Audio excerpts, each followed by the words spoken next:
Yeah!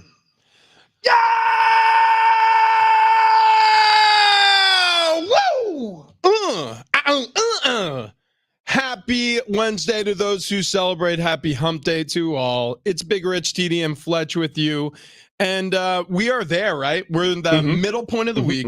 We have passed the rising action. We've reached the climax, and we're going to be hurtling toward our denouement or our resolution as we tumble into the weekend. Welcome to the show. This is a ton of fun to wake up and do every single morning. If you're joining us on the free iHeartRadio app, we sure are glad you're doing so. Share a link with a friend. Best way to support the show. And as always, quick check-in with Fletch. Have you caught up on more sleep? You Yes. seem less punch drunk today. I'm very happy. Okay, I there slept goes. a lot yesterday. Good. Well, you're going to get up a little earlier tomorrow because we're going to be heading down to the Warrior Foundation Freedom Station. We're going to be broadcasting live over there at Freedom Station 2, I believe. That's I correct. believe 2. That was Mary Ayala. If she's wrong, then I blame her. Yes, 1,000,000%. Send all correspondence to Mary Ayala here at iHeart. But broadcasting live there as we get to say thank you to our local Warriors by raising money to send ill and injured service members home for the holidays because we need your help. So be listening to our special programming all day long, brought to you in part by Unicorn Jewelry and Watch Boutique, West Automotive Group, and MSE Landscape. Yeah, we did this last year. A lot of money was generated for the Freedom Station, for the great work that the Warrior Foundation does. And so we'll have a text line available for you. I do this every year. I'll do it during the show in one of the segments. I'll make a donation just to show you how quick it goes. Normally, it takes me about 45 seconds. It's super easy. So anything you can give, even if you're skipping on coffee that morning or, a pack of smokes, whatever it is whatever vice it is that you grab on your way to the office, I'm telling you, $5, $10, even little donations, they add up to a lot at the end of the day. So we'll see you out there tomorrow. And we like it when people come up to us and hand us the sticky note. Yeah, There's like a competition going between 3 different stations. So Oh yeah. Like when there's a big donation, they usually hand us a note that says, hey, Bob or James or Kathy or $15,000. Yes. Yeah. Occasionally you get some super generous gifts as well. And they can do a little shout out for whatever business that you own as well. That's true. Yeah. So Throw if your you name on have some sort of small business you want to get on the air, get people to have a little awareness about it, you could even ask them to write a sentence down for you. We would gladly give a shout out. Okay, so a lot of quarterbacks were injured this past weekend. Lots. Matthew Stafford, Justin Fields. You look around the NFL, there's more going to be added to that list soon, I believe, in terms of either due to injury or poor play, may spend a little more time on the sideline, but some are coming back. And I mentioned one in particular there, Justin Fields, after the thumb injury, maybe playing this weekend against Carolina, which, again, is an interesting matchup for him. And we'll get to some of these other quarterbacks, but I want to focus and spotlight on this for a second, because in the NFL, we have these opportunities to really dial in and focus on a game for one reason and one reason only. Nobody cares what's going to happen with Carolina nationally. Nobody cares what's going to happen with Chicago nationally, maybe not until the draft. But when I had the same feeling when Carolina faced the Houston Texans, because you got to see first overall draft pick from this year take on second over draft pick from this year. And Bryce Young won. The Carolina Panthers got their first win against the Houston Texans, who, as it turns out, pretty good football team this season. But that was a big win for Frank Reich, the head coach there in Carolina, and his young quarterback, because if you lose that game and you go on an 0-8 skid, that kind of feels like a punctuation mark, doesn't? Yeah. That's pretty rough. Yeah, without a doubt. But you're right. I mean, Chicago, Carolina, both of them, well, we thought were trying to just tank the season, I guess, at this point. Well, Carolina's not. Chicago owns their first pick. Well, yeah, you're right. So, Carolina's trying to win, and that makes it even worse that they just keep losing. Yeah, but you get an opportunity to see Justin Fields, the quarterback, a first rounder from a year ago, uncertain in terms of his status moving forward with his team, take on Bryce Young, the first overall draft pick from this year, if he's healthy enough to suit up for this game. And it looks like he will. And I do wonder if coaches and GMs kind of circle different days on when to allow people back, especially with a younger quarterback 100%. like Justin Fields. Like if you're circling dates on the calendar, you're not going to go up against a Browns defense to come back. You're not going to go up against a Chiefs defense to come back. You're going to go up against Carolina. a Yep. team that should be able to build some confidence, especially in your first game back, where Justin Fields doesn't have to be perfect. He can just be okay, and they'll probably still walk out with a win. I remember those conversations happening around me with coaches. Like there were certain times where, a younger skill position player or a less experienced offensive lineman was coming back to the fold to our offense and be like, yeah, look, we're not gonna send him out to play a road game in Denver. So he's gonna be down this week. But next week we have, you name it, the Detroit Lions. We're playing the Lions at home. So a little bit more of a cupcake matchup. That'll be a better game to ease them back into. Absolutely, those conversations happen. And that's exactly what I think is happening is they looked at their schedule and they said, yeah, if we want Fields to look as good as possible from this point moving forward, we need to get him out there and build that confidence.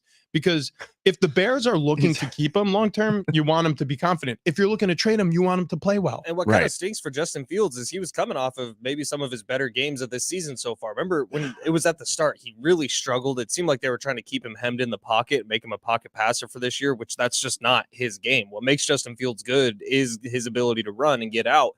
And then the last few weeks before he got hurt, it was like, oh, that's the guy last year who was leading all the quarterbacks in fantasy football at the end of the year. That's the guy who they drafted. And then he gets hurt. And so I'm curious to see what he looks like. I think it's a perfect spot for him to get back in.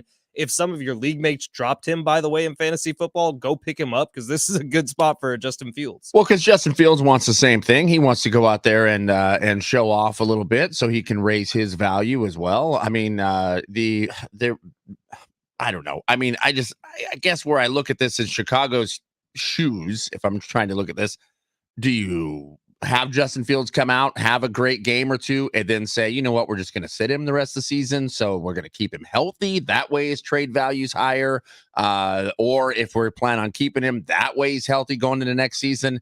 I mean, how would you play this here, Rich? Well, I think you got to put him out there for more than just a couple games. I think he really needs to prove himself as a worthy commodity, not just to the Chicago Bears, but if they are looking to move him to the rest of the NFL. And there are no better opportunities to do that than when a team that potentially could be QB needy is facing the team with that quarterback, like the Vikings, for example. Now, I mean, that's in division. I don't think they would make that trade, but like there are a couple of teams that are coming up, the Cardinals potentially, the Falcons on their schedule where Fields is going to perform against these teams who are actively either shifting at quarterback. The Cardinals cut their starter coming out of the preseason and traded away their other one. They're making room for Kyler Murray, but that's going to be a huge opportunity for Fields to show off against a team that could potentially trade for him if they want to get a little cheaper at quarterback. Same thing with the Falcons. Desmond Ridder starts the season. He gets cut, or I should say benched.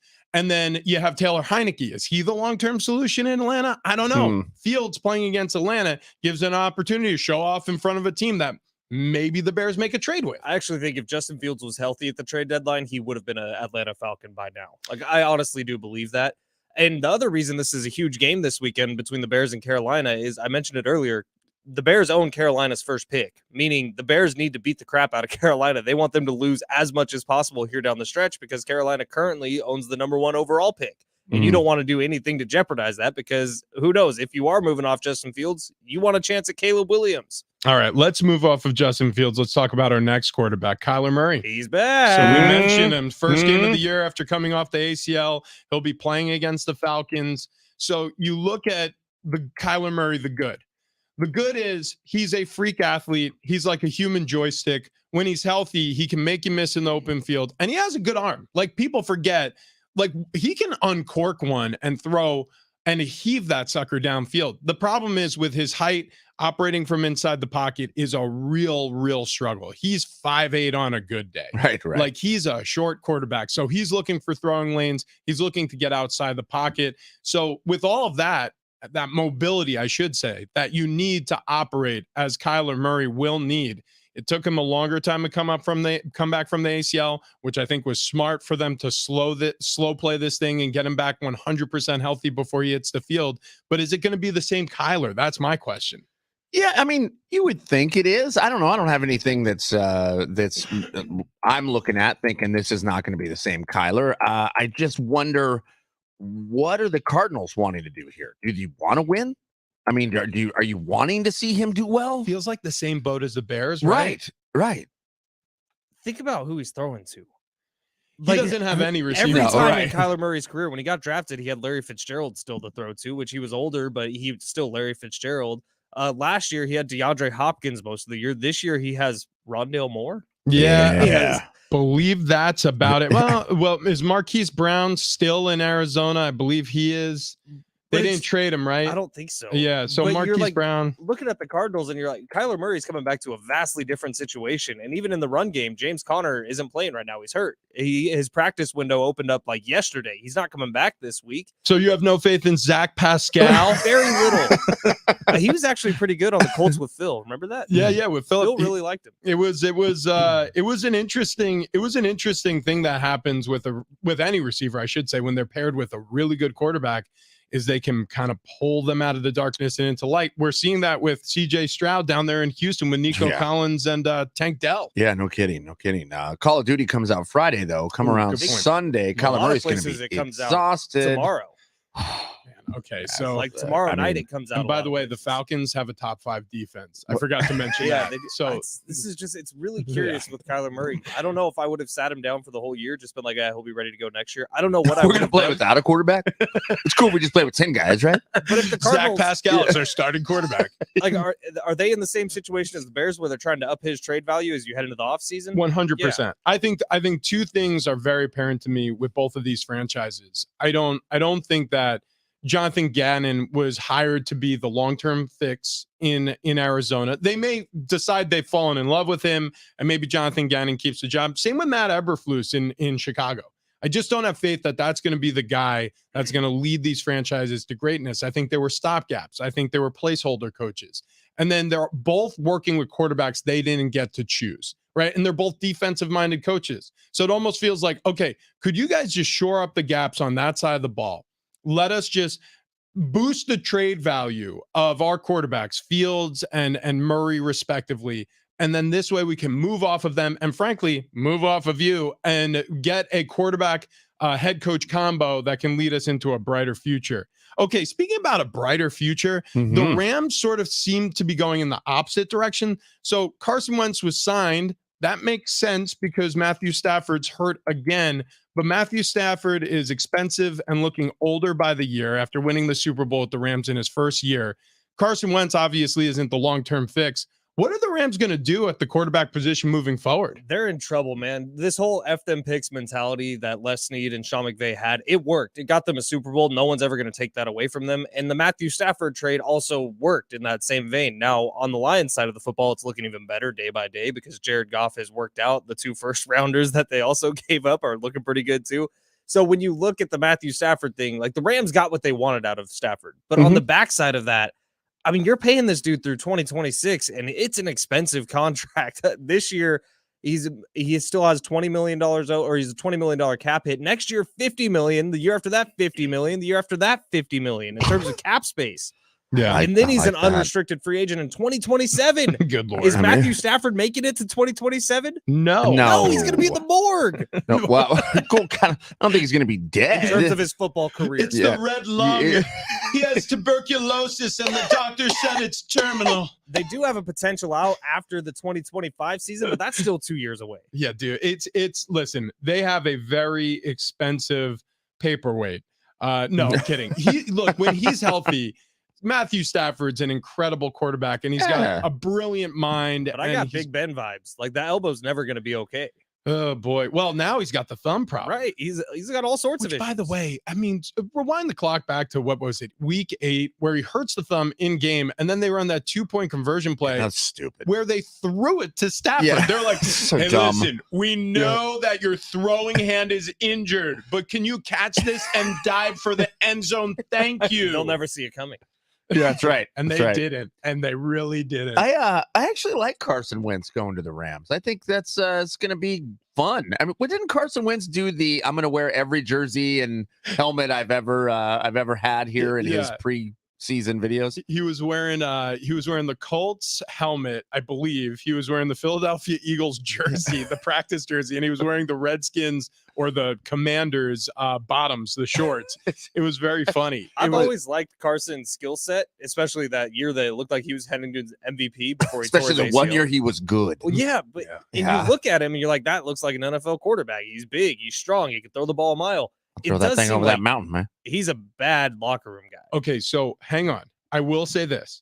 He was a bad locker room guy, and I don't think that the Indianapolis Colts locker room particularly liked them. How about the video right after the Eagles win the Super Bowl when Nick Foles came in and took over and had that miraculous run? The video in the locker room of Carson Wentz, he looks pissed off that they won the Super Bowl. But Frank Reich got a lot out of him. Yeah. So He had a good year with the Colts. Yeah, if you rewind, well, actually, don't rewind. There's no need to go back and review any of the film. But if you look at the stats, that's an easy reach. Just go back and review Carson Wentz and the Colts. That dude had a good, solid year. So with good coaching, you can get a lot out of him. Sean McVay, good offensive coach. Very good coach. No question about it. He has a full bye week with the Rams to catch up with this offense, get acclimated. I think it'll be really good for him. Let's get back to the rest of the list of these quarterbacks. Let's hit a quick halftime and a quick reminder. Do we have any giveaways today? Is it New Kids on the Block again? That's not New Kids on the Block. I know. What was that? That sort of sounded like the Uptown Philly back. Oh, I again. honestly thought that was the beginning of Batman. The old. Boys to Men. Thought it was. Oh, yeah. That's where I thought you were We going didn't with do that. it last week, so let's do what's in the box. Oh my gosh. What's in We the could do box? that. Yeah, we haven't done what's in the box in a couple weeks. Yeah. We could use that box. Yeah. We have the box. We have the tools. Okay. We'll get you New Kids on the Block ticket, a pair of tickets coming up later in the show, but first this.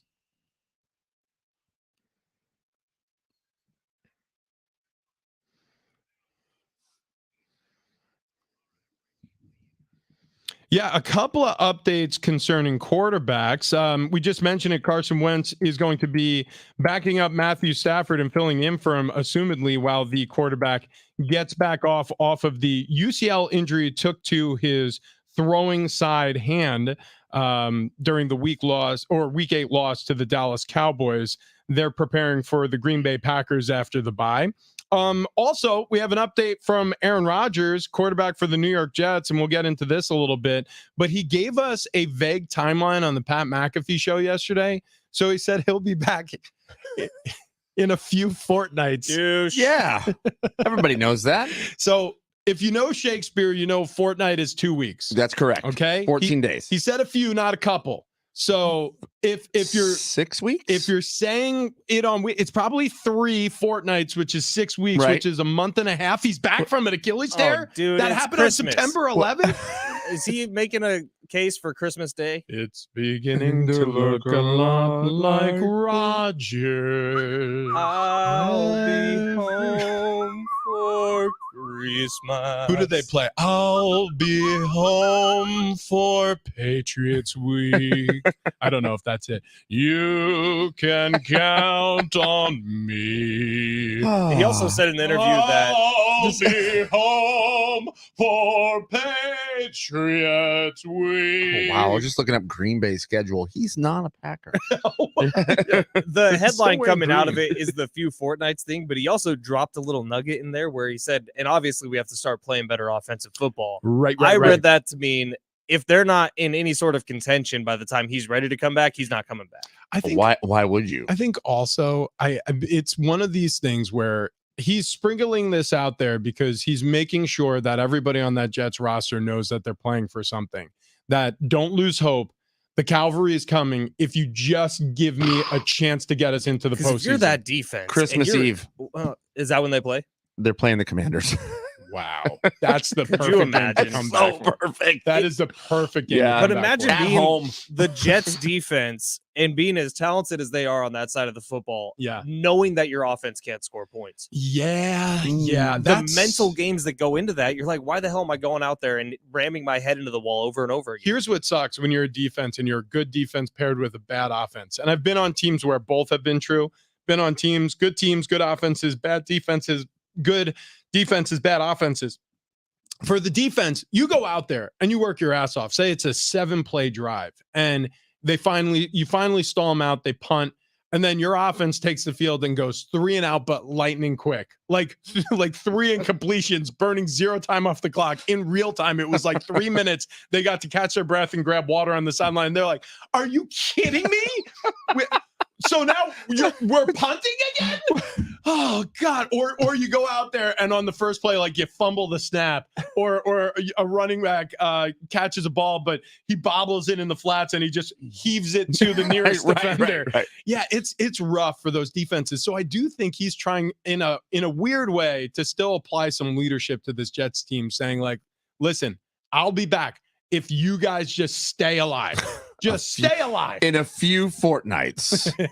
A few fortnights. Yeah, I mean, I haven't seen the field in a month of Sundays. Anyways, that's just my 2 bits. What was the last one he said? For every dusk has a dawn. He said something stupid like I that. shall rise again. That's the night is darkest before the dawn. That's what it was. Dude, Do you I think, like this guy. I don't. Love it. I can't stand him. I think he's so intolerable. Do you think defense is ever in those like sudden change good situations? No, he's not. He's not good. He's a bad person. He's the But he's you America's are- sweetheart. You say so many things that are so like Jokic yesterday. You're like, Nikola Jokic is ugly. You say Aaron Rodgers I'm sure his mom loves him though. is a bad person. Like how I don't know if that you don't know him personally. You're right. I You don't would know Aaron probably Rodgers love that guy. In Pat fact, McAfee pays him millions of dollars to I come bet on you, his show. I bet you. Probably If come on our show for free. If he walked into the studio, Ben, before the rest of us, we'd be out of his chair like, "Nice to meet you, Aaron." Yeah, you're on my Dynasty League. I'd call him he's not. I'd call him a douchebag. No, you Yeah, would you not. would. There's No, no you would- way. You would There be is like, no "Hey, way. man, is there anything I get you? Grab you a coffee, maybe some water. We have Cheez-Its and trail mix in the break room." Oh wait, we're out of trail mix. Anyways, we got some cheese. Leave them. You know, like the real salty little crumbly I pieces. don't like this hypothetical. No, But this is what I'm saying. Like, you have to realize, like you may meet some of these people in person, and you're just like, "I think that guy sucks." Anyways, Don't he's even get coming me in studio started on next. Mark Few, the Gonzaga head coach. What about him? whoa, Worst whoa, of the worst. whoa, Most punchable face in American sports. Whoa. Zags? There are people in this building that are big Gonzaga I've fans. told her too. Yeah, Right she- to her face. yeah. He's a sick puppy. Yeah, we're no we're kidding. paired with a very sick No puppy. kidding. And that's Also, okay. you were very uncomfortable, by the way, in our 15 to 20 minute order that we had at Chick-fil-A. I hated every second of What? that, and so did Roxana or whoever. She loved no, us. she was so uncomfortable. That was one of the most cringiest moments of my entire I don't life. think she was Mhm. uncomfortable at all. Mhm. Oh, she hated it. You acted like We're you're gonna go back there today and ask her. like your mom and dad were embarrassing you at school. Not You- mom and dad. Dad. that's because Travis Dale. we decided to go to Chick-fil-A after the show here In the because middle of the poor girl talking, Travis starts cranking Christmas music like all the way as loud as it could go. And then he backs up so he could go back and talk to her again to get her name right the second time. Well, I screwed up it her was name. So uncomfortable. we started over. It was I wish I could have jumped out of that car. the highlight of her day. I promise you. In fact, she's going to be telling that story for a very, very long time to come. Yeah, but I don't think it's gonna be in the way that you like. Oh, these guys were so funny and so charming. It's like these jerks came up and it took up 15 minutes of my time to order 5 things, and they couldn't even order right. They didn't know what was on the menu. It was bad. Well, the one thing that we wanted to try for the social media TikToks, we could not get. They didn't have the pimento cheese spicy pepper sandwich, honey pepper spicy sandwich, That's whatever right. the hell it's called. That's And right. so we ended up getting an assortment, a smorgasbord of Chick-fil-A, Mhm. which made 0 sense. I mean, we had breakfast, smashing with lunch. I put Polynesian Grape- sauce on everything. I put grape jelly on everything. Yeah, we're not really. So we did it wrong. We'll go maybe later in the day, different time, but we do want to visit Roxana again. That is for sure. Okay. It's wild. I think I have work when you guys are doing that. Mm-mm. No, you don't. I checked your schedule. You are 100% free. Yep. We are going to get back to quarterbacks because there's a bunch more coming back off of the riding the pine or off of injury that we need to discuss. But coming up next, college football. Everybody's guilty. Literally, we're sending all of them to jail. The entirety of the Big Ten. You do not pass go. You go directly to jail, and we'll explain why coming up next.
When it comes to college football, everyone is guilty. We'll explain next.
This update is presented by Staples Stores. No NBA or NFL in action last night. A Padres storyline kind of coming to a pause here. Kevin Acee reporting yesterday that the Padres are holding up their managerial search to focus on roster construction at the GM meetings. If you haven't noticed, they have 2 starting pitchers right now.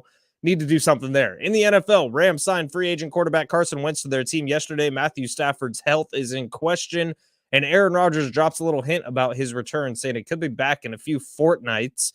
Some good matchups in the NBA tonight. Warriors Jazz at 7 o'clock. Lakers have the Rockets. And in college football, tonight's the Brady Hoke Coaches Show at 6. John Schaefer and Rich Ornberger sit down with the coach for a full hour as the guys get you ready for Saturday's road game at Colorado State. Staples holiday deals mean savings for the holiday season. Right now, save 50% on custom holiday cards and invitations, as well as custom photo gifts like mugs and calendars. Offer ends 12/16. Visit staples.com/print for more details. Have yourself a merry little holiday deal at Staples. Big Rashidi and Flat San Diego Sports 760, and we have chances for you to win $1,000 every single day. Just listen for the keyword, then enter that keyword at sportssd.com. It's presented by Loan Pronto. Stop paying insane rates on your credit cards. Loan Pronto can help you tap the equity in your home so you can be credit card debt-free in less than a week. LoanPronto.com. That's LoanPronto.com. So sign stealing has become a buzzword, or I should say a buzz phrase in sports since we had during the pandemic, the Houston Astros condemned because of their 2017 sign stealing against the Dodgers, or that season, the World Series victory. It felt like, Don't forget about the chess championships, the world championships. was there Oh, sign yeah. stealing? Oh yeah. Yeah. Oh no. They had a buzzer up Yep. the buzzer. Yeah. Up the keister. Yeah. They were exactly. keystering a buzzer. Yeah. So imagine that. Okay, hang on. We'll get back to like Michigan and sign stealing. I feel was like gonna- it would be really tough to translate in real time No. because chess, there's they call it a chess match in football sometimes for a reason because you're moving in a million different directions. Yeah, but you have experts looking at the board, and they can tell you to go, take your rook to A5. But you can't hear what's buzzing. No, but I think it was like if You feel it. Yeah, it'd be like You just- bzz, that's A, and then here comes the next one. Bzz, bzz, bzz, bzz, bzz. Okay, all right, that's where I'm moving. Yeah, you go X axis, Y Yeah, axis. You just keep switching back and Well, forth. I was picturing the dude would just kind of hover his hand over pieces. Okay, it's this one. Like I And he imagine just giggles every time it's right. they must. I imagine like also if you're in control of the buzzer from behind the scenes. Okay, like when he wins, when the chess master wins and he has a buzzer, he's yeah, dude, he's bulldogging a buzzer. Like when he's jumping around, like, yeah, I did it. Like all of a sudden you just get that long, the Morse code. You're just stuck on the O and SOS. You're just like, If you haven't seen it, there's a very funny episode of Always Sunny in Philadelphia that parodies that, and Danny DeVito is the chess player. Mhm. And dude, it is horribly funny. okay, we need to review that because I'm a big fan. All right, listen, sign buzzers? stealing. Yeah, Yeah. Connor Stallions apparently was bulldogging a buzzer, and that's how he knew that it was going to be screened to the right or inside zone left. No, so this guy, I mean, look, it's a tangled web, but allegedly Connor Stallions was buying, he was an assistant or some sort of analyst under Jim Harbaugh's staff. He was buying tickets for himself or for other people within this conspiratorial web where they were stealing signs, actively videotaping and getting that information back to Michigan somehow. So you mean he was an advanced scout on a college football team, Right. which every college football team has. I hate this. I mean, Well, you're going to like it a little more right now because Michigan's dropping receipts. Yeah. Yeah. So Michigan says that Rutgers, Ohio State, and Purdue shared its signs. So here's the problem. And this is I said this, it was recently on this show. If you live in a glass house, you shouldn't throw stones. Yeah. Oh, you said that about me, calling Nikola Jokic ugly. I also said that about that. It was and you know yesterday. what? I apologize for that because you're a handsome boy. I am That's a right. handsome boy. But Connor Stallions, there is a Connor Stallions most likely in Ohio State. There is a Connor Stallions most likely in Purdue. Like there's probably a guy or a couple of these types of guys floating around these other football programs doing the same thing that Connor Stallions is. I don't know that. I'm not sitting here and telling you based on source reporting, but I can promise you the keeping up with the Joneses idea in college football and sports in general leads me to believe that these guys' houses aren't 100% clean. And I have no idea why they've protested so loud because now obviously Michigan is going to find the information they need to fire back. Yep, 1,000,000%. And I don't know about you guys, but to me, if you broke into a locker room and stole a playbook, that's cheating. You being out on the field looking at signs is not cheating Well, to me. now there's specific rules, and there have been for a long time, specifically outlawing members of staffs or, assistant coaches even to go to any of their upcoming opponents' games. Like you're not supposed to do that, So you know what you do? You don't employ them. right? So they get paid cash. again, there's gray areas here, and so but the funny thing is, I always think of it this way: like, well, then one of the other 110,000 people at, I don't know, Ohio State Stadium, the Horseshoe, can have their cell phone out and be taping the X, Y, or Z, the Michigan State sideline or the Minnesota Golden Gophers sideline. Or one of, I don't know, the coordinators up in the box with a pair of binoculars. He can't look down and, or she look down and see signs. This just seems so weird to me. So if it's out in the open and you don't want your signs stolen, either find a way to cover them up or make them harder to figure out. Yeah. And with the way this has been covered, you would think that what's his name, Stallions, would be in a locker room, like you said, TD, or be some computer hacker in a van outside of the stadium trying to get into the whatever the headsets are. But what I think of when I think of this story, and especially now that Michigan is coming out and dropping receipts, Enhance. do you guys remember, was it Enhance. last year or a couple years Minority ago Report. when Nick Saban and Jimbo Fisher got in that feud about recruiting and Nick Saban called out Jimbo Fisher? I brought this up the other day. Again, same thing. The story went away. Yeah, because both of them realized, oh, yeah, if we go too far down this path, if we, like Jimbo Fisher, the way it all got started was Nick Saban was talking to a bunch of boosters and he said, look, Jimbo over at Texas A&M, he's buying all their recruits. It's the best recruiting class money can buy. And he was trying to encourage the boosters in Tuscaloosa, like, hey, pony up because we're losing the NIL race. That was the message he was sending. But at the same time, Jimbo Fisher heard it and was like, You're going to accuse me? I worked on your staff, Nick. I know what's going on. You want to talk about dirty? And so he gave like a little bit of a glimpse into how this all works. And then all of a sudden, I bet you Greg Sankey, the SEC commissioner, went, all right, you two, enough. Because Stop. guess what? We're all on the same submarine. Yeah, we're burning the whole house down. Yeah. Well, like, what are you going to do? You're just, all you're doing is hammering against the bow from the inside of the submarine. Guess what? If it breaks, we're all going down. And I'm glad Michigan is now sticking up for Jim Harbaugh because they didn't have to do this. They didn't have to go drop all these receipts and be like, look, this is why what Jim's doing is nothing wrong. Everyone's doing this exact same thing. That means at least they don't hate him 1,000%. Well, Like, I think he's still going to face punishment for this, well- but at least they're trying to clear Michigan's name out of this. it's not about love or hate. It's not about love or hate. It's about protecting your brand. Look, Yeah. whether Jim Harbaugh is associated with Michigan football moving forward or not, the brand's taking a hit. So you got to do something. And so I'm sure He won't be. He won't be part of it. He might won't- not be on the sideline this weekend. He They won't got be Penn part of State it. too. Yeah, not just the brand of Michigan State, but the brand for NCAA rules, all the things that come into play. They're going to make some sort of punishment, even if it's only one guy. It's going to be the see, we did something about it, So- and everybody's doing it. Michigan sent documents to the Big Ten that the school believes there are 3 conference teams engaged in communication about Wolverine signals in 2022. Okay, so 3 teams involved: Rutgers, Ohio State, Purdue. Sources said Purdue, which faced Michigan in the 2022 Big Ten championship game, received offensive signals from Ohio State, defensive signals from Rutgers. According to sources, Michigan beat Rutgers 52-17 on November 5th.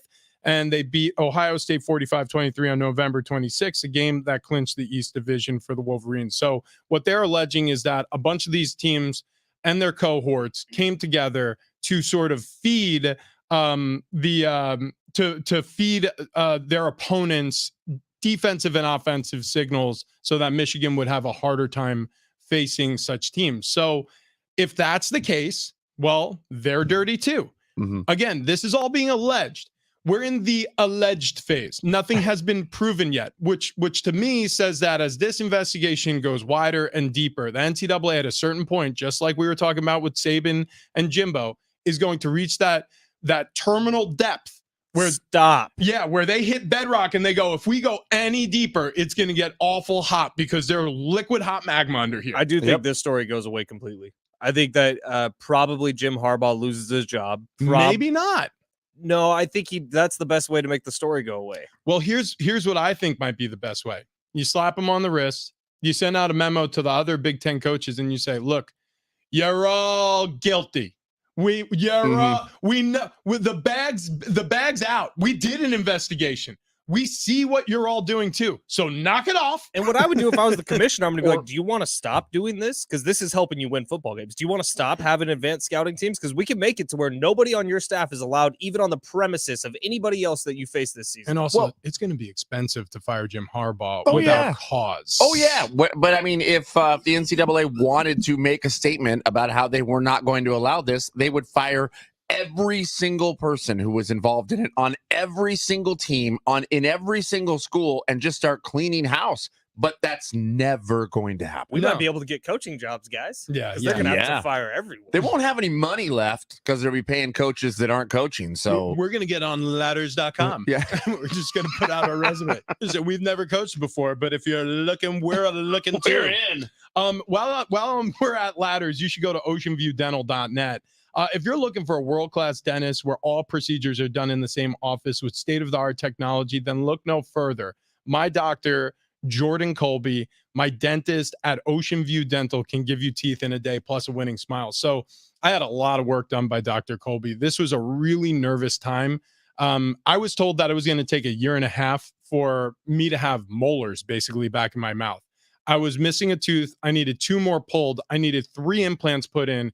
And I didn't want to wait 18 months to have all this work done. That seemed, I mean, it just didn't seem possible to wait through all of this. And then I was explained how the procedure would go. I would have to go to this office, get this imaging, go back to this office, make sure the imaging was correct, then go to this office to get fit for implants, then go to I was going to see 5 different specialists the way this was mapped out to me prior to meeting with Dr. Jordan Colby. And when I sat down with him and his team, who feel like family now, my goodness, he was like, everything's going to be done in this office. And we're going to get you out of here and we're going to get you implants within 3 months. And that's exactly what happened. Almost to the day, 3 months later, I've got brand new teeth and I'm feeling better than I've had in a very long time. Dr. Colby explained my entire procedure. He showed me my digital picture of what the procedure entailed. I felt 100% confident and comfortable. His motto, no matter what your situation, he can help you create a confident, healthy smile. His advanced specialty is implants. And after doing my homework, meeting with Dr. Colby, I trusted Dr. Colby 100%. He has built a world-class family-oriented dental practice in Ocean View Dental, but he also has one in Fallbrook that provides excellent dental care, personal and professional attention you and your family deserve.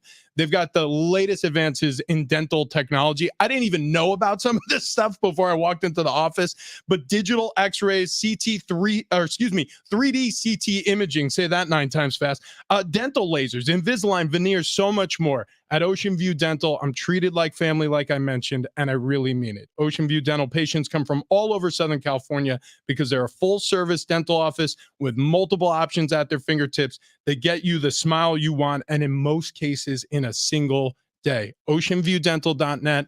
It doesn't matter if you're having a huge amount of work or just some fillings done or just a teeth cleaning. You're going to want to go see Dr. Jordan Colby. OceanViewDental.net. Okay, coming up next, no NBA on voting days? That may have been a mistake. We'll explain on the other side.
Okay, we have thoughts on the NBA, but also a major update on one leading national voice on where the Aztecs are this season on the basketball court. That's next.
Keep listening to this show for your opportunity to win New Kids on the Block ticket. Big Rich, TD, and Fletch with you here. Don't go, girl. Yeah, we got a pair of tickets to give to you.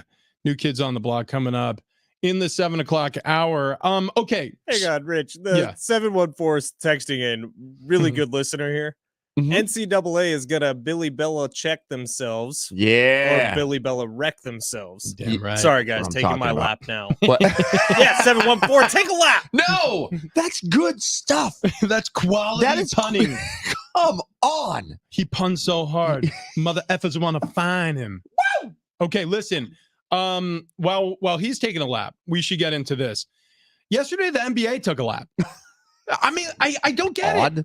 Okay, so yes, there were special elections going on around the country. We were just chatting about this congresswoman from Virginia who she deserved a It's a seat. damn shame. Yeah. Look, not good for the But I'll tell country. you, like last night, I was excited to sit down and watch NBA because there's nothing else on TV last night. Well, instead, you saw San Diego County District 4 Supervisor Monica Montgomery Stepp beat Republican Amy Reichert, Crazy, I missed that. Dude, Chula Vista City Attorney. is this what you're supposed to do with a shirt that has Are you a 15-year-old Yeah, goth you kid? have What? thumb holes in your shirt? going on?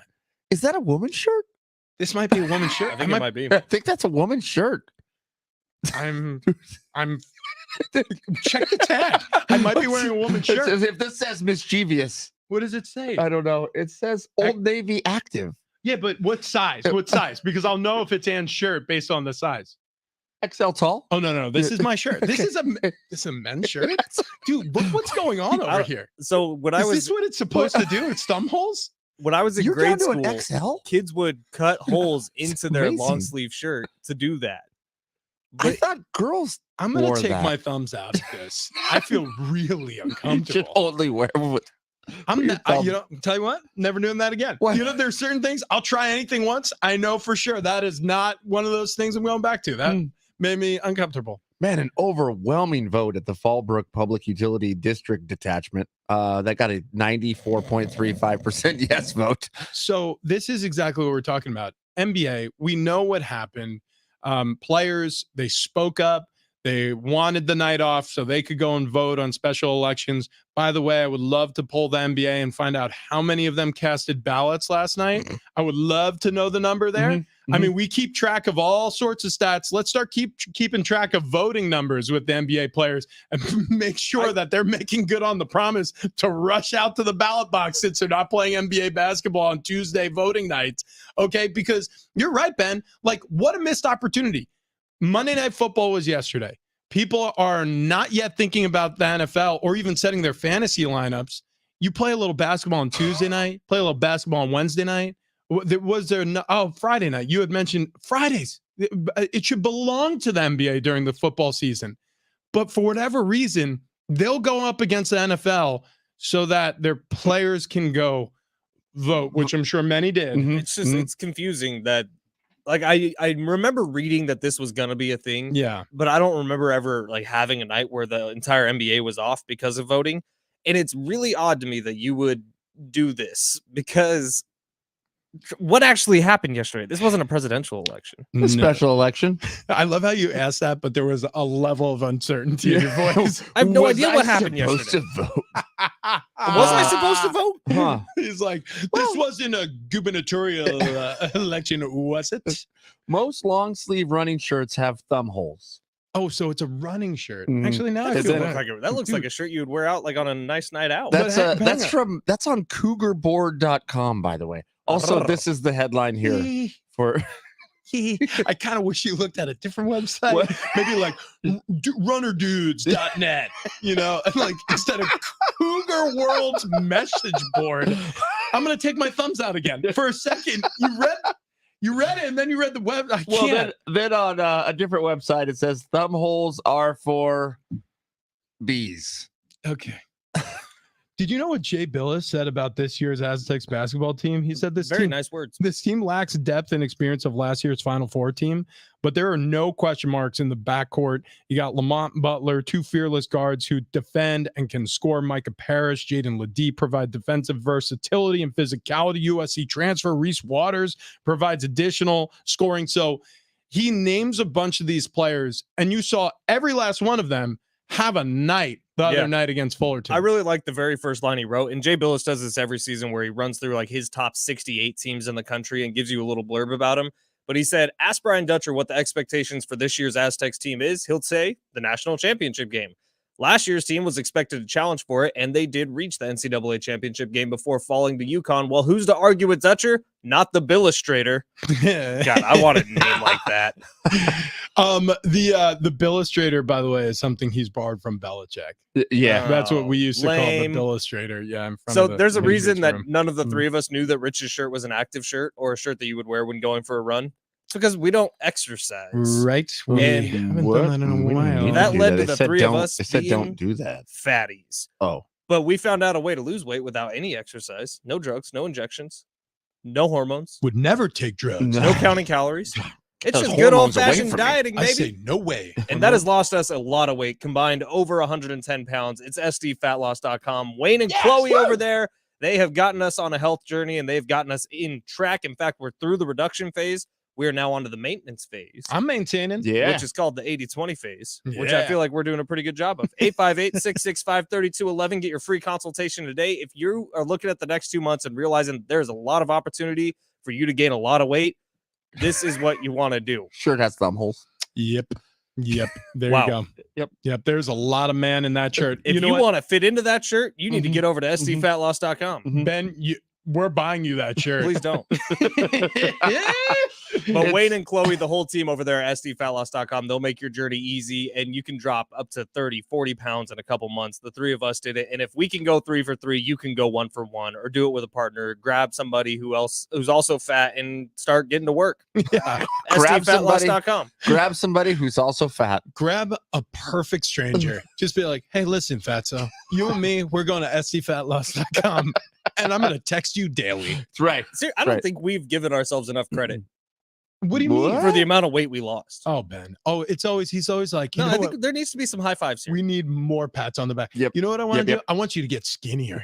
I'm intent to. I want you to get right back into got the like reduction phase. 10, 15 more pounds.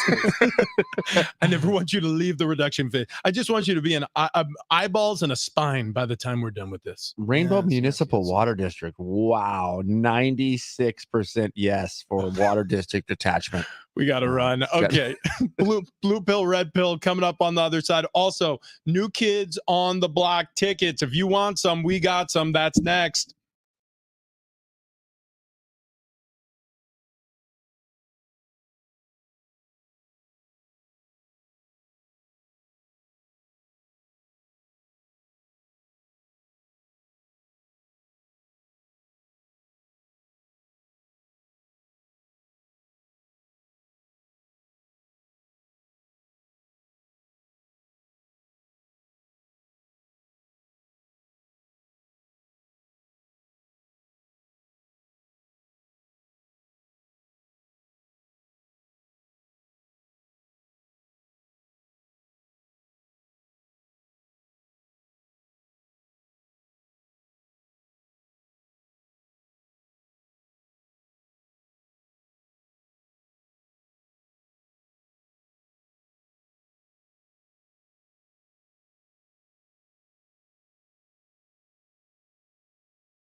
Like, I mean, for how a do, month. yeah, I would be throwing up. Or It just sounds like psychological warfare. normal music. It was James Taylor Christmas Dude, music. that, you can listen to that Just in July. The fact that Right. we get Well, into I the do. truck yesterday, Travis turns it on and blaring out of the speakers, not quietly, blaring out of the speakers say is blaring. Christmas music. I don't think you can blare. So you were James listening Taylor. on your way into work Yeah. yesterday. 1,000,000%. Christmas music turned up all the way. Yeah, ain't no shame in my game. Yeah, that does make sense. In fact, because of that, I was inspired, and I too was listening to Christmas music this morning, driving in. Just an anomaly.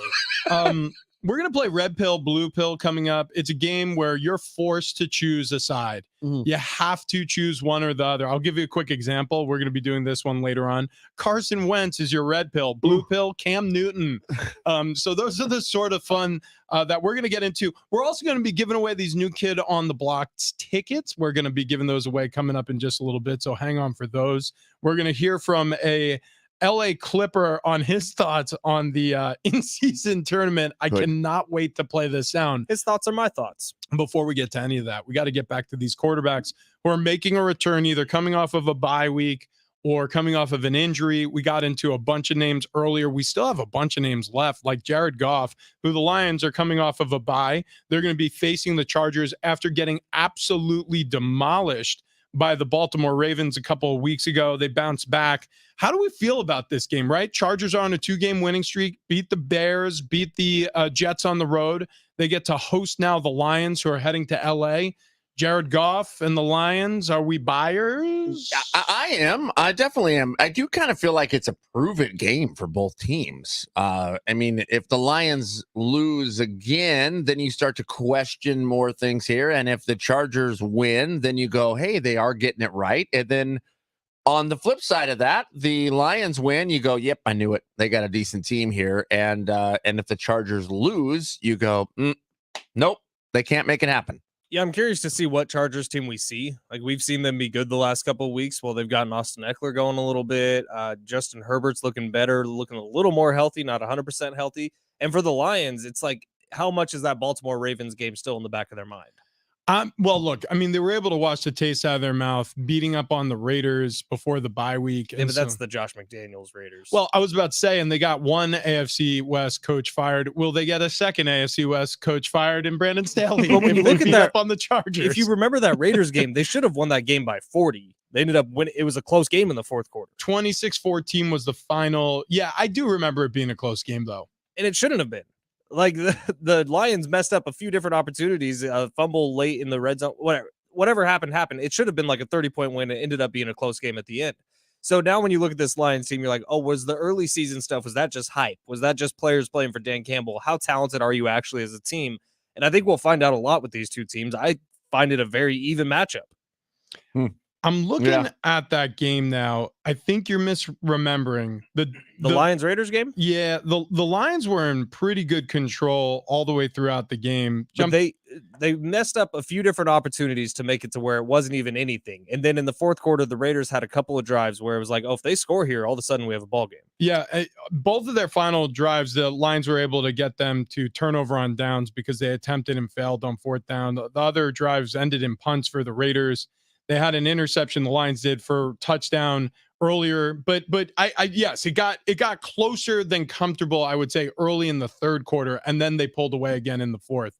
It is fair to point out that I think after the Baltimore Ravens loss, they probably felt it too, like the rest of us. Mm-hmm. They're mortal. You know, the Lions kind of felt for a little bit, not, you know, but starting your season beating the Chiefs in Arrowhead. Yeah.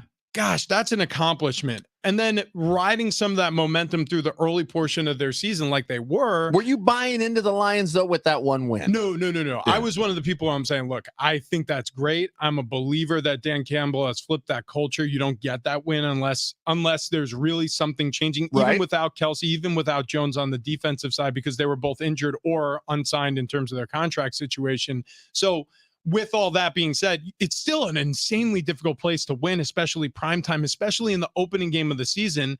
But look, that was a win. And Mhm. it didn't concrete my belief in them, but it definitely made me think this is going to be a very different type of season for the Lions, and they're 6-2. Yeah, that was me looking at the Chiefs going, oh, wait, this team may be mortal because I think, well, the week one, I was saying Mahomes doesn't have anybody to throw to. And I know Travis Kelce wasn't out there, but their receiving core was not great. And I mean, I guess it's getting a little bit better as they start to add a few more pieces here. I still don't think that Chiefs offense has figured everything out. I think there's still some ways to go there. And it's halfway through the season. So they better get it figured out quick, except, I mean, they're leading the pack. This is still a Chiefs team that I would look at and go, well, they're probably Super Bowl bound. The Lions are fun to watch. I mean, I am all on board on the Lions. I'm rooting for the Lions every time they play, just because I'd like to see something fun happen. So that's Chargers Lions, big game there. Another one, Russ Wilson coming off a bye. Russell Wilson, if you look at his stats, he's still statistically better than most quarterbacks in the NFL this season, actually. Definitely better than Patrick Mahomes so far. But Russ coming off a bye. They got the Bills on Monday Night Football. Broncos, Bills, come on. Woo! I actually Anyone? think Russell Wilson will probably be fine on stats. I mean, he's been decent the whole season. He's just fun to make fun of, and the rest of the team is playing so poorly that they're just a loser team. The Broncos are. I mean, I would expect the Bills to win this one, but if you're talking about which quarterback is going to be better on the field, I bet Russell Wilson's stats are better than Josh Allen's. What's crazy is, I mean, the momentum feels like it's in favor of the Broncos right now. I mean, heading into the bye week, Weird. they had that victory over the Chiefs. They had beaten the Seems Green like a Bay- goof, though. Yeah, a little bit. I mean, but they beat them soundly, a 24-9 victory there. Now it's a Monday night game halfway through November in Buffalo, New York, meaning it's going to be cold. Right. But I'm curious what the temps were in Kansas City at the end of October when they faced them. And Russell Wilson went off 3 touchdown night, 0 interceptions. He didn't throw for very many yards, but it was enough to win the game clearly. Wasn't that in Denver? That one might have been in Denver Because You it was might be like right. snowing early in the day. It was and then in Denver. Cleared up by the time game started. Chilly game. Look, I mean, and Mahomes had the flu and. yeah, it was a weird one, no question. But Russell Wilson wasn't the reason that it was, or excuse me, Patrick Mahomes playing a bad game has no effect on Russell Wilson playing a great game, and that's the thing. Josh Allen has looked a little wobbly throughout the Super wobbly. You look at Russell the fans Wilson want Ken Dorsey fired over the past couple of games, and Russ can cook. I mean, yeah. He's playing good football, and he was sacked 6 times against Kansas City. Like he was tough out there. All of a sudden, Jerry Jeudy, Cortland Sutton. He's a little intolerable, I mean, like a little cringy, to use the word you used describing us in the front seat of the car at Chick-fil-A drive-thru line yesterday. Rich, you could really leave yourself out of that. I don't. Oh, yeah, okay, yeah, I will then. What? Yeah, I am. I think that you honestly, read this I agree completely wrong. I agree with Ben. You were really cringing us, Travis. Really, the majority of, like, when you were talking to her, I was like, oh, that's just Travis being Travis, and then Rich would chime in with his little things. It was when you backed the car up and then went back again, and then when you started blasting Christmas music, which she was trying just to tell you that was that the the first menu 10 seconds. I know, but then she's telling you like, oh well, our menu doesn't open until 10:30, and you were like, oh, you want James Taylor? I can give you James Taylor. Yeah, look, you know what, Why Travis? you brought up Christmas music. It was Poor girl. It was so It's fine. cringe, and I am so glad that Ben mentioned this now because I am so embarrassed to be associated with you. Wow. So the 2 other quarterbacks coming off a bye are actually playing against They each thought we had a other. good time. It's the Jacksonville Jaguars and Trevor Lawrence, and the San Francisco 49ers and Brock Purdy. A lot less question marks about Trevor Lawrence coming back. Big question marks about Brock Purdy coming back. He's on his Yeah. first 3-game losing skid of his career. She thought we were the Practical Jokers guys. She did mention that. Yeah. She was like, "Do you guys have a show?" We're like, "Yes." Yeah. She was like, "On TV?" We're like, "No, No. but it is on YouTube." Wink. Yeah, Brock Purdy is coming off of his worst 3-game stretch as a quarterback. 2 of those would have been wins if we had a better kicker. Yeah, 3 touchdowns to 5 interceptions during that 3-game stretch. I also want to point out that during that time, he was probably hit more and sacked more than any 3-game stretch in his young career so far. No Debo Samuel, mostly no Trent Williams. Here's the problem. So the same way people were commenting about a guy like Daniel Jones holding the football too long and taking unnecessary sacks and not getting rid of the football and things like that. When you don't have your starting left tackle and you don't have your starting do-it-all Deebo Samuel, who's a running back, a wide receiver, a tight end, a slot guy, like he can literally line up anywhere on the field and get you yards. When you don't have two key components to your offense, and then you're sitting back there in the pocket, patting the ball, waiting for Superman to arrive, like either throw it incomplete, get rid of it, get it out of your hands, or find something good to do with it near the line of scrimmage and get out of your hands quickly. I think this is Kyle Shanahan, again, not scheming the situation well, which he does at times. Terrible coach. He is overall, I was going to say the opposite. He's overall this great coach, like obscenely talented. And then he gets into these like pretty obvious situations where like, oh, you shouldn't do that. And he's like, hold my beer. Mm-hmm. And he does. I agree with you. I think he's a fantastic coach. I think his dad even better. I mean, blows my mind. I was just Broncos. Yeah. Oh, wait. Was he? It's weird. I was just throwing it out there to try to get a reaction from Fletch over there, who's I think he's ignoring this part of the conversation. Sorry. Oh, he's on his fantasy team. No, again. this is actually important. Oh, he's on his fantasy account. I can't, okay. Some major trade. Wait, hang on a second. Throw to halftime. Is it your time for halftime? No, it was you. It's Travis. Damn it. We can't even get his attention that way. He's like, guys, there's a huge transaction going on in my dynasty league. This is actually important. This could have impacts for decades. What'd you say? Were you talking crap about Brock? We were talking crap about Brock, but it's not fun when you're not listening. Yeah, so let's hit halftime now. We'll do red pill, blue pill. Right. All right.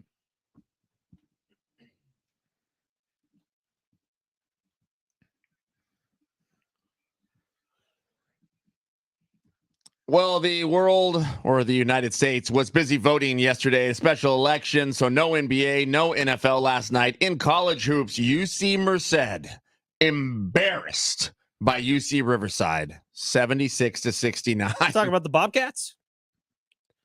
Maybe. That's UC Merced. Okay, yeah. There you have it. Did you see, speaking of Central Valley basketball teams, Stanislaus, which is outside of Turlock a little bit, got beat by St. Mary's. We're never bringing this up again. No, it was, Turlock? listen to the score, 128-28. Wow. They got beat by 100. Wait, so Turlock only got 28? Yes. Wow. Everybody knows Turlock sucks. That place right outside Turlock. 107-28. It wasn't a full 100 that point bad. beat. Yeah. Well, They that's got pretty beat by cool. 80. Yeah, no big deal. Right outside of Turlock. In the NFL, Thursday Night Football tomorrow night, Panthers at Bears. And Travis Kelce really feeling that Taylor Swift effect. As of Tuesday, Travis Kelce's Instagram, where he goes by Killa Trav, has 4.6 million followers. He has gained 3.5 million since he started dating Taylor Swift. Oh, Well, okay. yeah, so he had 1.1 million, which is a lot. Yeah. Now 4.6 million. That's all we have to do? That's all we have to do is date Taylor Swift. Okay. Okay. Well, And she's coming here on Fridays. Big Rich, get on it. Yeah. Hopefully that their relationship is fruitless and she dumps him. Right. And then we can catch her on the rebound. I just need to talk to Annie really quick, make sure she's cool with a thruple. It would be pretty easy to start spreading some rumors Taylor about Travis Swift, Kelce. Yeah. It would be pretty easy to start rumors. Yes, start spreading rumors about Travis Kelce. Like say that I dated Travis Kelce. No, like or he's infertile. What? Holy Wait, Jesus. Why? What is Why? Does that mean Taylor Swift automatically doesn't like him? Yeah.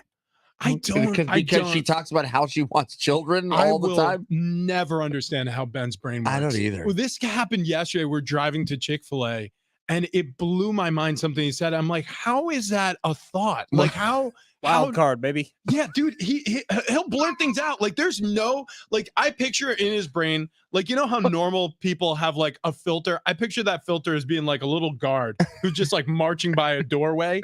And like, I just picture Ben's guard just out unconscious.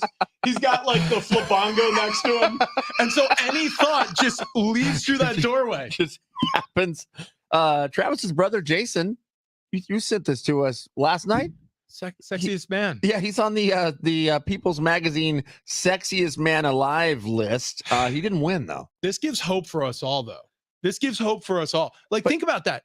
Jason Kelsey Yes. is a bearded, I mean, ruggedly handsome, I guess you could say, but troll of a man. But he kind of looks like he should own like the axe throwing place downtown. 1,000%. There's a video that 1000%. went viral of their last game. I can't remember who they're playing, but it's after a play, and Jason Kelsey is engaged in a block with someone, Yeah. and the dude is not letting him go. And so after the play's over, the whistle's blown. The guy is just still holding on to Jason's jersey.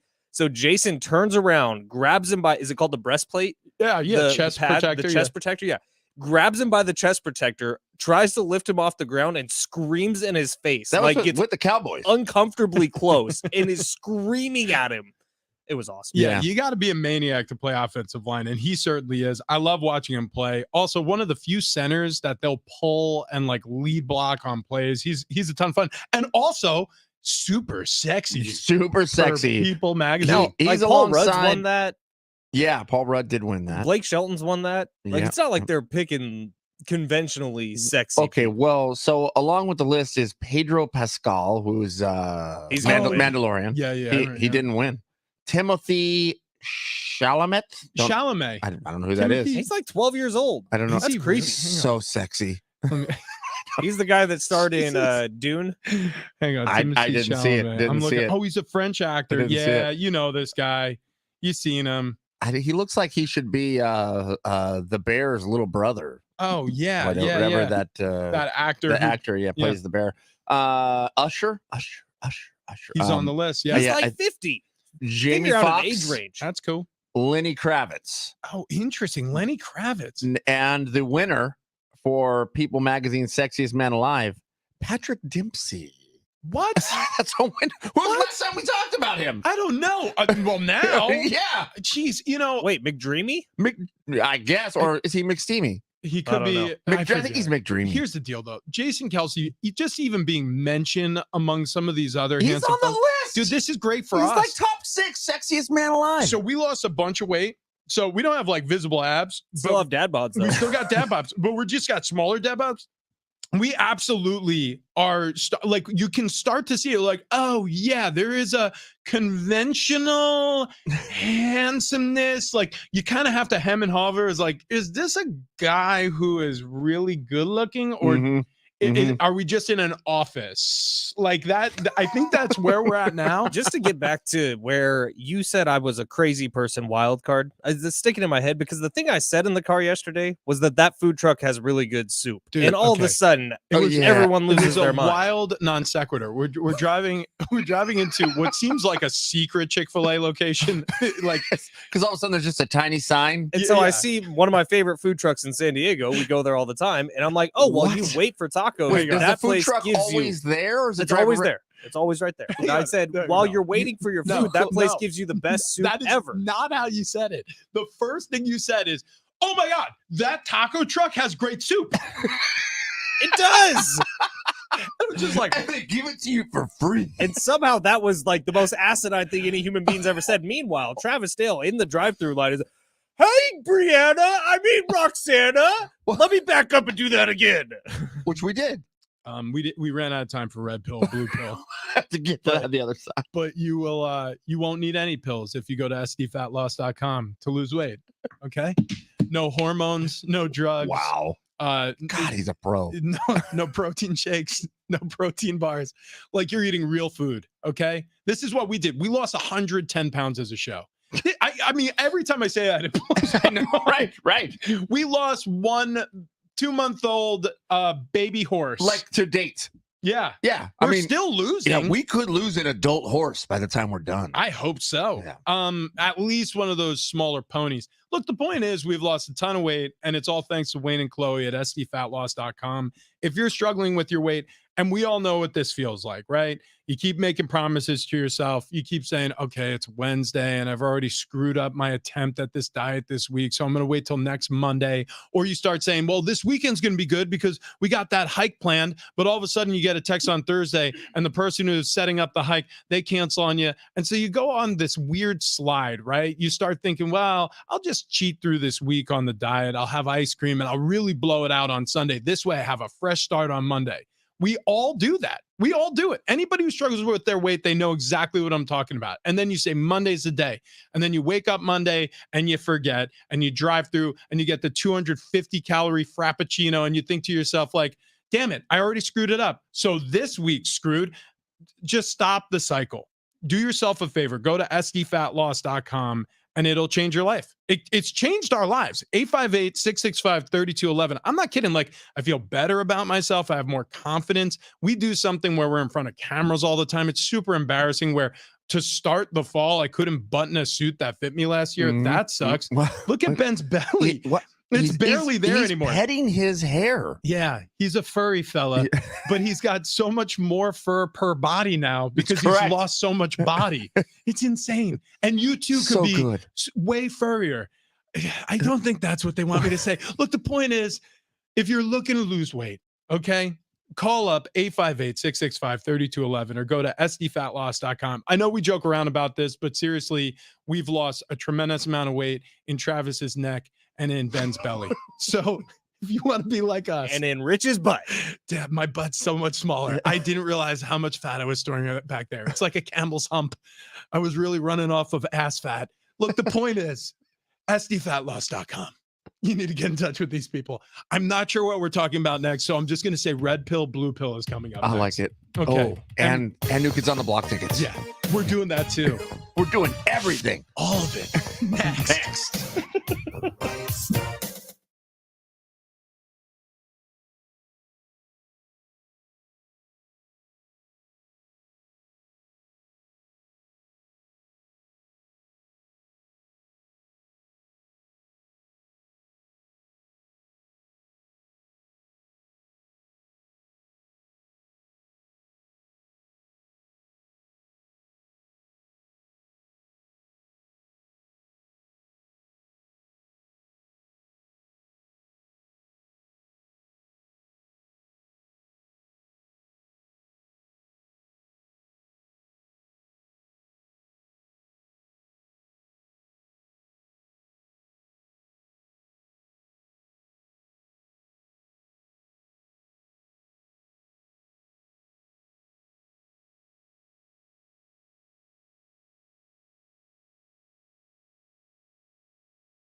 Oh, man. Some truth bombs dropped with the Padres and red pill, blue pill coming up next.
This update is presented by DraftKings Fantasy Sports. No NBA or NFL in action last night. One Padres storyline that's coming to a pause here during the GM meetings. Kevin Acee reporting yesterday, Padres are holding up their managerial search to focus on roster construction.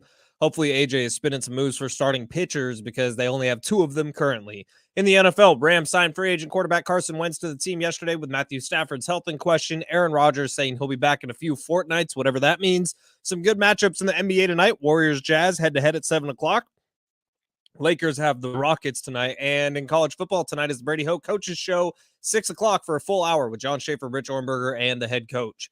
Check out what DraftKings has to offer this season with Code Sports because life's more fun when you're in on the action. DraftKings, the crown is yours. Gambling problem? Call 1-800-GAMBLER. Age and eligibility restrictions apply. Void where prohibited. See DraftKings.com for details. San Diego Sports 760, Big Rich, TD, and Fletch rolling through a Wednesday. Tomorrow, we're going to be live out at the Warrior Foundation Freedom Station 2 because it's the Warrior Foundation Freedom Station Give-a-thon. Like I said, happening all day tomorrow. It's a day we get to say thank you to our local Warriors by raising money to send ill and injured service members home for the holidays, and we need your help to do it. So be listening to our special programming all day long. It's brought to you in part by Unicorn Jewelry and Watch Boutique, the West Automotive Group, and MSE Landscape. Okay, so we're probably not going to be able to play What's in the Box because we have now, due to our our idiocy, our chit chat, we have delayed so many things that we absolutely want to get to, including some updates on the Padres, which I think folks are going to be really interested to hear about. So that's coming up in just a little bit. But we got to dip our toes into a little red pill, blue pill. Okay. Right. This is where you got to choose a side. Look, there's between us. There's one pill you could take where you got to rock and roll with this. And there's one pill you could take where you got to rock and roll with that. It kind of feels very Matrix. Oh, yeah, it does. Yeah. So let's get it started. Okay. Red pill shirts that are always one size too small. Right. Blue pill, one sock always has a hole in it for the rest of your life. For the rest of your life. An ill-fitting shirt or a sock with a hole in it for the rest of your life. Red pill, blue pill. Blue pill socks. Really? Because my socks already mostly have all have holes in them. Okay. Because I'm a trash human being. He's a trash. Doesn't Kendall go buy you new socks? We call him trash bin. No, I get Instead socks of like trash bin. I get trash socks bin. twice a year, and it's always from my mother-in-law. Once for my birthday, once for Christmas. That's so funny. Fletch. Wow. We call him, instead of calling him Fletch, we call him trash bin. Okay, so I actually agree with you. I do agree with you. Yeah. Because nobody can see your socks. I'm in consensus. Yeah. I would also go with the hole in the Blue sock. pill in it. Yeah, a shirt that's too small is terrible. It's the worst. I actually put one on this morning thinking, like, I've lost a lot of weight recently. To a medium. I'll be able to fit in this. I did not. Let me tell you, the worst feeling in the world, even if you're in great shape, is when you're walking around a supermarket and you realize, oh, everybody's not looking at me because I look so good. They're like, look at this D-bag who's showing off his chest and his buys, wearing his kid's shirt. Shops at Baby Gap. I mean, everybody has that feeling, like where you see this guy holding up like either ground turkey or ground chicken, and he's just like, I'm not sure which one. And you're just like, could you wear more clothes, you maniac? All right, red pill, Carson Wentz is your quarterback. Blue pill, Cam Newton. So the Rams picked red, and they went with Carson Wentz. Now, Cam Newton is still floating out there. A team could sign him if they want to. He seems to have been smoking a lot of weed lately. I don't know if that's a plus or minus when it comes to the scouting department. So he's going to go to the Raiders. Maybe. I don't know. I mean, weed's legal. Go for it. But I would also go red pill Carson Wentz. Okay. Yeah. Because I think at this time, now 5 years ago, I'm taking Cam Newton. But at this time, Carson Wentz actually has potential to be a starter in the NFL for the next 5-6 years. Yeah, okay. I'll bite. I think I'm agreeing with Fletch again. Red pill, Carson Wentz, and really it has to do with this. I think the NFL is a really fast game, and you don't want anybody who's been away from it for too long because it is very difficult to catch up to the speed of the game. That is the first thing everybody tells you who gets in, and that's the first thing everybody tells you who's been out for a while, who's back in. It just decisions have to be made so quick.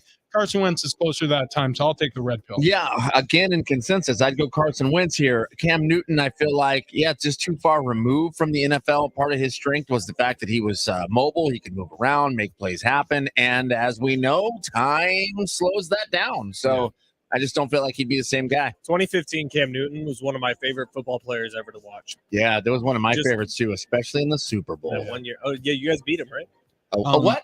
Oh, That's yeah, right. yeah, That was the the last Broncos time beat the them. Broncos had any Okay, I put this one in here, semblance of and a team. I want to throw a caveat in here. So it's Red Pill Ocean, Blue Pill Lake, but really it's the experience of the day. So Red Pill Beach Day at the ocean, Blue Pill Boat Day at the lake. Okay, before you guys answer, Wow.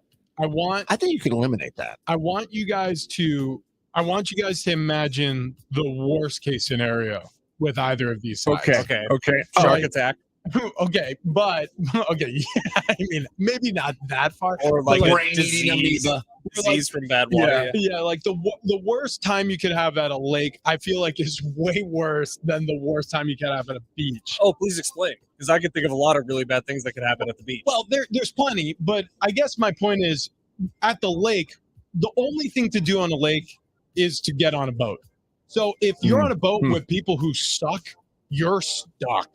Like there's no going anywhere. And trust me, from somebody who's been on a boat with people who suck, not gonna have a good day. No, you're not. I've got no problem with a fold-out chair next to a lake, sitting there doing nothing. So I agree with that. But if we're talking specifically about boating, you can have a real bad time boating. Okay, boating might not be necessary. I'm just saying lake day. Like lake day could I love be lake days. boats, jet skis. Fishing. Oh, I'm a Yeah. lake guy all the way. Okay. I would go lake as well. On beach. all Yeah, day. you would go beach. On beach, 100%. You know what? A big drawback from the beach is I get sunburned and I got sand everywhere. I like Sand the in fact your that ass. it's- that's right. me, you know me, I'm like a solar panel. Like I love getting into the skivvies, and I like to absorb as much of that UV The radiation as I opposite can. is true. I don't tan. I love vitamin D. I'm like white, burning red. All right, red pill. You got to roll with the Lions offense for the rest of the NFL season. Blue pill, you got to roll with the Ravens offense for the rest of the season. Lions with a bullet. I've never been more sure about this. Okay. Wait. Are we saying this is injury free? Okay. I mean, no, or no, just, no, you no, can't. no. Like, you just No, say you can't say that. that. The The reason I'm saying Lions is because that will be a consistent option for me to go to every single week. I know it's going to work. I know there's at least going to be some points on the board. But the Ravens offense, 1 week it's going to look really good. And Lamar Jackson is going to have 150 rushing yards, 2 rushing touchdowns, 2 throwing touchdowns. It's going to be incredible. But then the next week, it could be very different. If you have fast linebackers, all of a sudden Lamar Jackson's hemmed in. So before you go, TD, since you're hemming and hawing, I'm with Ben again. So Fletch, he said it right. With the Lions offense, there's a level of consistency there. And also, Ben Johnson's in his bag. Their offensive coordinator, I trust him more at this level already than Now, Todd what Monken. sucks is Ben Johnson is gone next year. He's There's going to a- be a head coach somewhere. Yeah, he'll get broke off here because this is back-to-back years with one of the most productive offenses in the NFL. Who do you choose? Red pill, Lions, blue pill, Ravens offense. I think I'm on board with you guys. I'd go Yeah. red pill with the Lions again. However, the Ravens, now I don't know if you remember this start of the season when they were showing the Super Bowl logos with Yeah. the different colors in it. And the past few years, the colors have matched up with the teams that are playing. There was purple in the logo. There's purple in the logo. It Mm. could be the Ravens. Oh, is this Okay. the Super Bowl theory? Yes. Yeah. I think they have it as Ravens Niners. Well, Or Ravens Chiefs, right? oh, Oh, no, they're in the same AFC little champion. thing. Yeah. But that could be an AFC championship game. Okay, Morpheus says we've chosen well so far. Right. Red pill, though, on this last one is Thanksgiving. Blue pill, Christmas. I already know I'm on an island. If you have to choose one or the other, which one do you choose? Thanksgiving all day. It's not even close. Okay. You're on an island with that? This is very difficult for me. I mean, really? I mean, I figured with your music choices, you were going Christmas with a I bullet. do like Christmas music. But you can But- listen to that during Thanksgiving That dinner. is, and Now, I would and imagine do. Same. this Same. this will change once I have children. Christmas will probably take the cake, but for me Yes. right now, Thanksgiving Okay. all day. Yeah, I'm okay. So I can't go yet. You go first, Okay, TD. so I'm going to go red pill Thanksgiving. I love the food, and I do love the fact that we have all the family together, and we don't really have to worry about the gift thing. So you are Ben Fletch. You're in the pre-kids window where I was red pill. Yep. And I'm TD, in like the posts. you're in the post kids. You Yeah. have adult kids. Do you So still have to buy your kids presents? Well, Santa does. Oh yeah, Yeah. yeah. No, You don't believe, you don't receive. You're damn right. You MFer. And if you look at Caleb, you know he still believes in Santa. You just take one look at him. He'll be like, yeah, it's real. Why wouldn't he? I don't know. Because he is real. Thank you. Thank you. I'm blue pill here, and the reason is because we're in the window. We have an 8-year-old and a 5-year-old, and you gotta believe in Santa to get your presents, and both of the kids do, and it's a ton Your of fun. kids wake up and it's the Dude. most magical day ever. So last year we were at the Hawaii Bowl for Christmas. So we woke up in Hawaii, Oahu, on Christmas morning, and guess what Santa did? He brought the stockings to Hawaii. We left them by the fireplace. Santa brought them to Hawaii, left them, and said, "When you get home, there's something special in the front yard." And guess what Santa brought on the sleigh? A trampoline. So I mean, Damn, that's cool. these kids, their minds were blown because I of tell Santa. you, It's the coolest. Santa brings a trampoline to my house. I'm a little pissed off. Caleb's like, "Jack, can you come with me on the trampoline?"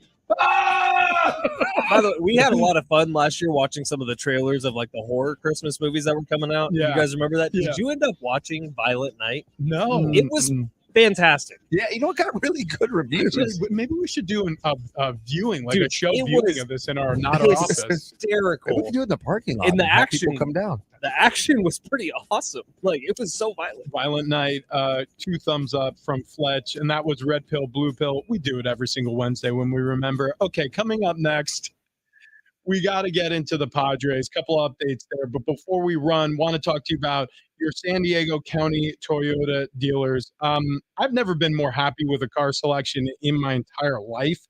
We drive a 4Runner. It's the first Toyota we ever owned, and it's a great car because it's reliable. There's no more of that stress. Oh gosh, it's a cold morning. Is the battery going to turn over? I mean, is this car going to get me to work? And I was bought a used car to start. And I don't want to shout out the brand because I'm sure some people have luck with this brand, but it just sucked from the start. I mean, the transmission had issues. There were all these problems with it. And so I started hearing about Toyota, the reliability. I started hearing from Toyota owners. They say the resale value is incredible. These cars never go out of style. So I start doing my research, and all of a sudden we rent a Toyota on the road when we're taking a northeastern trip. And we drove this thing around, and the whole family loved it. So car breaks down, I buy a Toyota, and I haven't looked back since. In fact, we're shopping for my wife's next car, which will be a Toyota.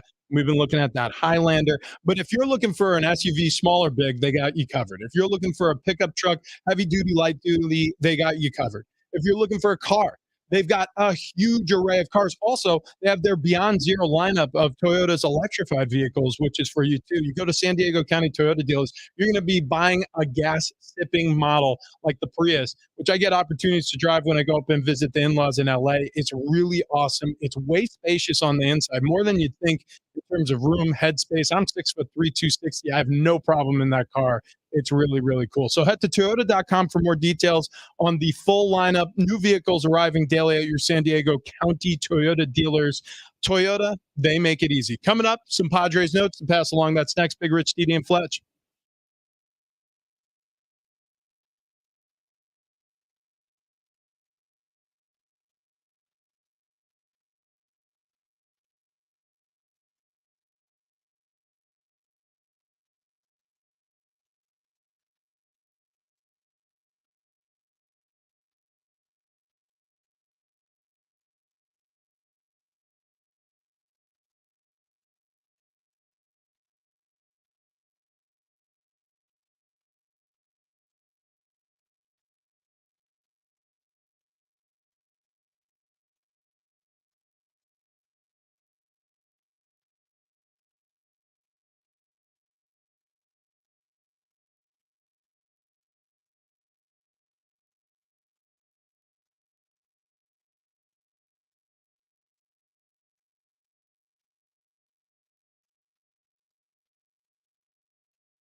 We have some news to pass along about the Padres.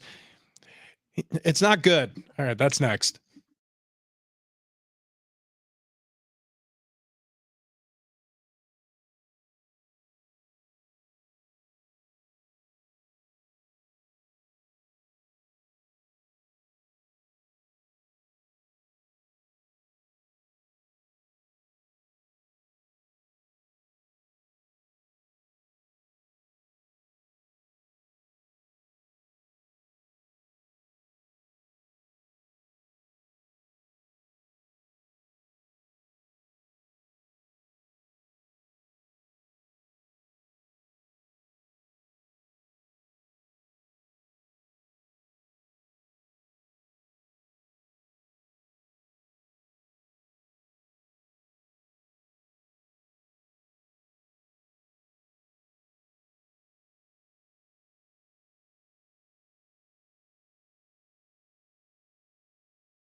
Okay, Big Rich, TD, and Fletch with you. It is a wonderful Wednesday here. We have some Padres news to pass along. We're going to get to all of that in just a little bit.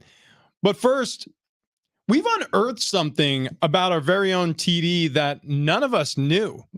So Shouldn't be that shocking. we were discussing at break musical artists, and all of a sudden Beyonce was mentioned because we were chatting about Jay-Z. Yeah, I'm down with some Jay-Z. Okay, you're down with Jay-Z, but you don't like Beyonce? Loathe Beyonce. Ugh. Awful. She's Bad terrible. take. That's a bad take. She's terrible. You don't think Beyonce is like one of the most talented singers of the generation? I don't think she's talented at all. Not at all. Oh! She's horrible. Absolutely awful. Okay, it's like widely thought Beyonce puts on one of the best concerts in the history of the world. Great. Beyonce has a beautiful voice. Well, listen, single ladies. What about Halo? Yeah. I mean, not to wonderful mention, lyrics. Yeah, I don't think Beyonce you're- is a smoke show. I don't think you're ready for this jelly. That's what you throw Dude, out there. and you know How what? about this one? How about Irreplaceable? Hang on, turns out I wasn't ready for the jelly. Irreplaceable is a great song. So stupid. It's the worst song. ever. Irreplaceable, you might not She know it. rhymes minute with minute. Right, Yeah, there yeah. is that one part. I mean, you rhymed minute with minute. You couldn't come up with anything else, Beyonce? No, she's awful. To the left, Awful. everything you own in the box to the left, in the closet. That's my stuff. Yes, in it's my the body. body, no touch. Awful. Really? Awful. Nails on a God, chalkboard. what This a is hater awful. you are. Awful. Beehive, Awful. get him. Listen, Jay-Z, magnificent. Beyonce, horrific. Also, I mean, you left all your Destiny's Child people behind in the dust. He's not a great person, right? I mean, okay. T, time out. This song is so dumb. You might not know about me. What rhymes with minute? Oh, minute. Of course. Yeah. What else would rhyme with minute? I mean, what? Minute. I don't know. I just like the tune, and I mean, stupid. TD, you've done a really good job of making yourself extremely likable Mhm. over the last year you and a just half. poke the beehive, Papa Dude, Bear. This is your worst take No, by far. no. This is the things that everyone thinks, but they don't say. I don't know. I Beyonce, don't think not anyone- good. I don't think anyone thinks this. I think the majority of the planet thinks this. So wait, then and you they have just to have don't say it. You have You've to have never- the same logic about Justin Timberlake. Do Yeah. you hate him also? Oh yeah, Mm, because he left behind in sync. no, but he Oh, left behind in sync, but didn't sexist. burn in sync. And no, I mean I think Justin Timberlake's okay. I'm sure Lance Bass feels burned. Yeah, Jeff he might. Bass, what's his name? He went Lance to. Bass. Didn't he go to space? He went to space, and then he went to a Chiefs game, but then he with had the a whole. Russians. He had to hold up a sign that said "Not Taylor Swift." That, It was a whole thing. Yeah. Look, Dude, I mean, not liking Beyonce. though. Justin Timberlake, okay. Buzz, Beyonce, Beyonce terrible, in Austin Powers, she was great. Oh, dude, yeah. forgettable. Oh, Foxy, stop. was that her name? I don't know. Foxy Brown. You could have. Yeah. You could Or have. You was it could have. Foxy You Brown? could have Foxy replaced her with Cleopatra. anybody. Foxy Cleopatra. Replace her with anybody. No. She was so sassy. What? Gosh. I'm sure she's a wonderful And person. not to She mention- sucks. Hot. Well, I'm not saying not hot. upgrade you. Let me upgrade you. No. Ugh. What about you didn't watch doesn't that, matter that what it movie is. that she released with the one album a few years ago? Oh, Lemonade? Right. That one did. No. That one did. I didn't see that No. one. Oh, it was good. It was it good. I really No, enjoyed it. There's no way. Have you seen the when the video came out for that Lemonade Becky album with where the she was good 7-Eleven or whatever? Mm. Terrible. Go Becky with the I- good hair. Terrible. I will say this. To me, you're still irreplaceable. How about I could have another you in a minute. yeah. that? Matter of fact, Too bad nothing He'll be rhymes here with in a minute. Gosh, I'll tell you what. Ugh. From head to toe, I think she is one of the best musical acts out there. Hmm. Speaking of toes, I want to talk to you guys about the Good Feet store.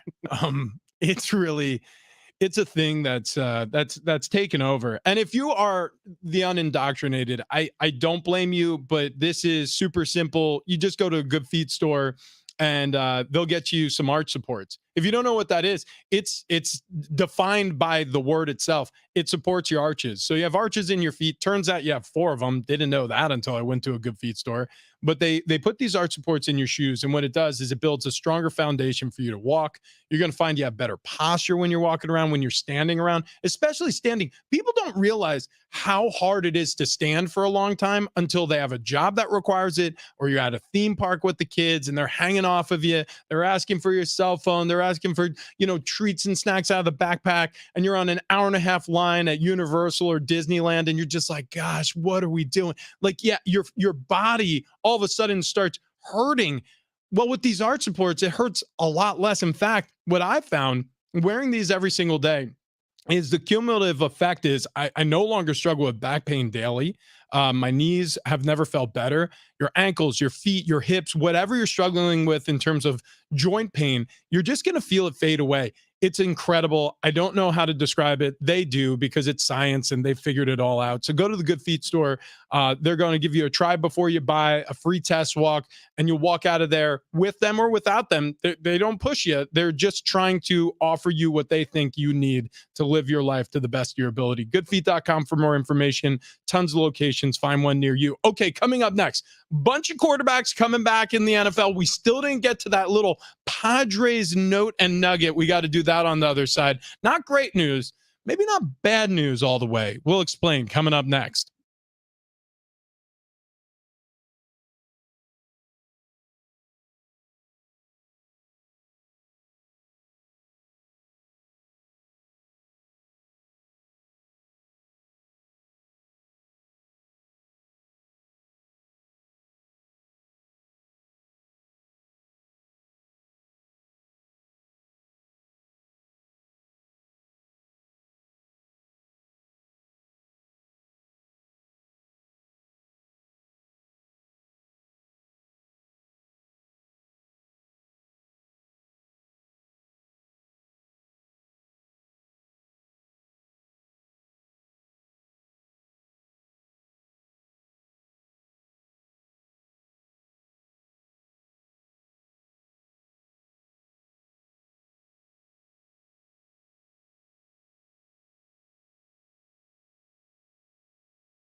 It's hour 3 on Big Rich, TD, and Fletch. Big Rich and Fletch, we like Beyonce. TD hates her. Bad take. Alicia Keys. Wow. No NBA or NFL in action last night, and a Padres storyline is coming to a pause here. Kevin Acee reporting yesterday, Padres holding up their managerial search to focus on roster construction at the GM meetings in the NFL. Rams signed free agent quarterback Carson Wentz. Aaron Rodgers dropping hints about his return, saying he could be back in a few fortnights. Some good matchups in the NBA tonight. That Warriors... rhymed, by the way. What? Carson Wentz dropping hints. How about that, minute, everybody? Baby. Yeah, I mean, you should be Beyonce's songwriter. Maybe next year. College football tonight. It's the Brady Hoke Coaches Show at 6:00. John Schaefer, Rich Ornberger. They sit down with the coach for a full hour as the guys get you ready for Saturday's road game against Colorado State. Check out DraftKings. They got to offer this season with code SPORTS because life's more fun when you're in on the action. DraftKings, the crown is yours. Gambling problem? Call 1-800-GAMBLER. Age and eligibility restrictions do apply. Void where prohibited. See DraftKings.com for details.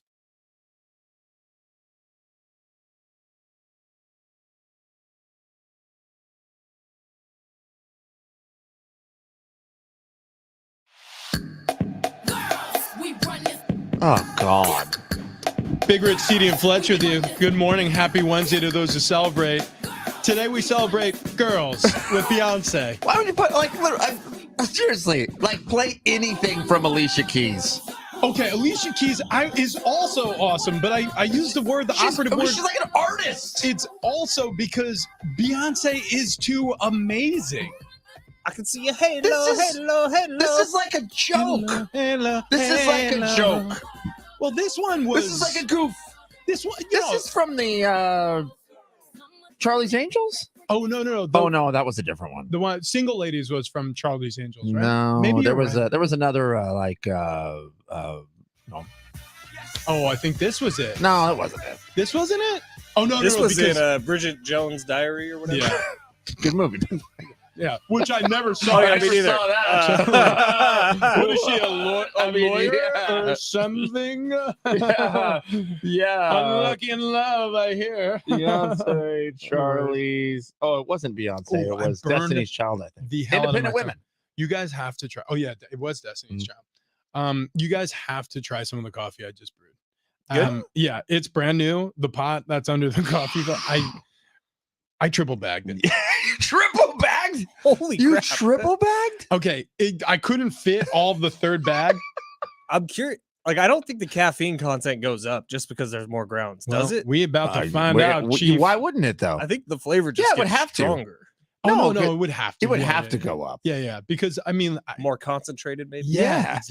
exactly. You got more roasted beans for the water to pass through. Speaking of beans, Mhm. I don't know how I was gonna spin this into Padres news. Yeah, it's like Play a little bean Tried- ball. that's what I'm talking about. So the GMs are heading to Arizona for the GM meetings, which take place every winter. For a long time, they were in San Diego at the La Costa Omni, which is an awesome hotel. But this year they're in Arizona. So AJ Preller, according to Kevin Acee, has decided to put a pause on the managerial search. Now, we've heard that the search is down to 4 names: Ryan Flaherty, Mike Schultz, Benji Gill, who was with the Angels, and David Ross, who just got fired by the Cubs. Yeah, listen. Here's the crazy thing is I'm actually a little bit amazed that there's new managerial targets that are being mentioned, like Benji You had Gill, to interview David Ross. Yeah, but and to me, it's kind of a smokescreen. You're like, okay, this is what the people want us to do. This is what they want to hear. This will quiet some of the naysayers. We'll throw out some names that we're interviewing people, and we'll interview some people. However, I mean, we know who we're going to pick. I think so too. Now, Padre fans want Benji Gill off this list of names. At least that's what you see on Twitter the most. Now, Benji Gill, I don't know if you guys have seen him recently, has one of the sickest mustaches I've ever seen. Oh, I did not see a recent picture, but I'm very excited about that. Go on. And also, the Mexican president actually had a press conference yesterday, and he was speaking in Spanish, but people have now translated it. And I thought it was a goof. Like, I thought that they were. This is real. He actually stated the Padres need to hire Benji Gill. He is advocating for this, who, by the way, during his managerial or coaching career, however you refer to it, during his time in Mexico, did nothing but win. Yeah. This guy was an incredible manager south of the border. He brings his talents to the Angels, and that's where he's been since 2022. I believe he was hired in January. So yeah, like this is somebody. Look, you have a lot of Latin American flavor on this roster. Yep. And baseball in general, the tide has turned where I'm pretty sure the majority of ball players are of Latin descent. So it makes sense to have a manager who's walked a similar path, who can connect on a cultural level to the clubhouse a little bit more. This has been one of the rallying cries from NFL locker rooms. We want more coaches who look like us. We want more coaches who have experienced life through the lens that we've experienced it through, because those locker rooms are 75% black players, and there's so many white coaches and general managers. Credit to the NFL for putting in things in place where it's like, well, if you are able to train up and coach up African-American coaches and they end up getting head coaching jobs elsewhere, you can land compensatory draft picks. Right. And so it incentivizes kind of just opening up the hiring process a little more. I don't know if baseball is ever going to get to that point, but it does make sense what you're saying, just from a logical conclusion that Benji Gill would probably have a little more success, at least communicating, at least being a person to person with these players than, say, a Ryan Flaherty. Also, if Benji Gill grew out a mullet, he gives me Kenny Powers vibes, and I like that a lot. Yeah. A lot. Gill was born in TJ. He grew up in Chula Vista, so he's a San Diego guy. And he has an interesting story. His mother passed away when he was young. And he obviously was a rising star in baseball. Who are we looking at here? Carly Gill? That's his wife. Okay. I'm liking this Benji Gill guy. All of a sudden, the mustache, the old, actually, there's nothing old about her. the lady Gill. Lady Gill. Everything's matching up. Sign him.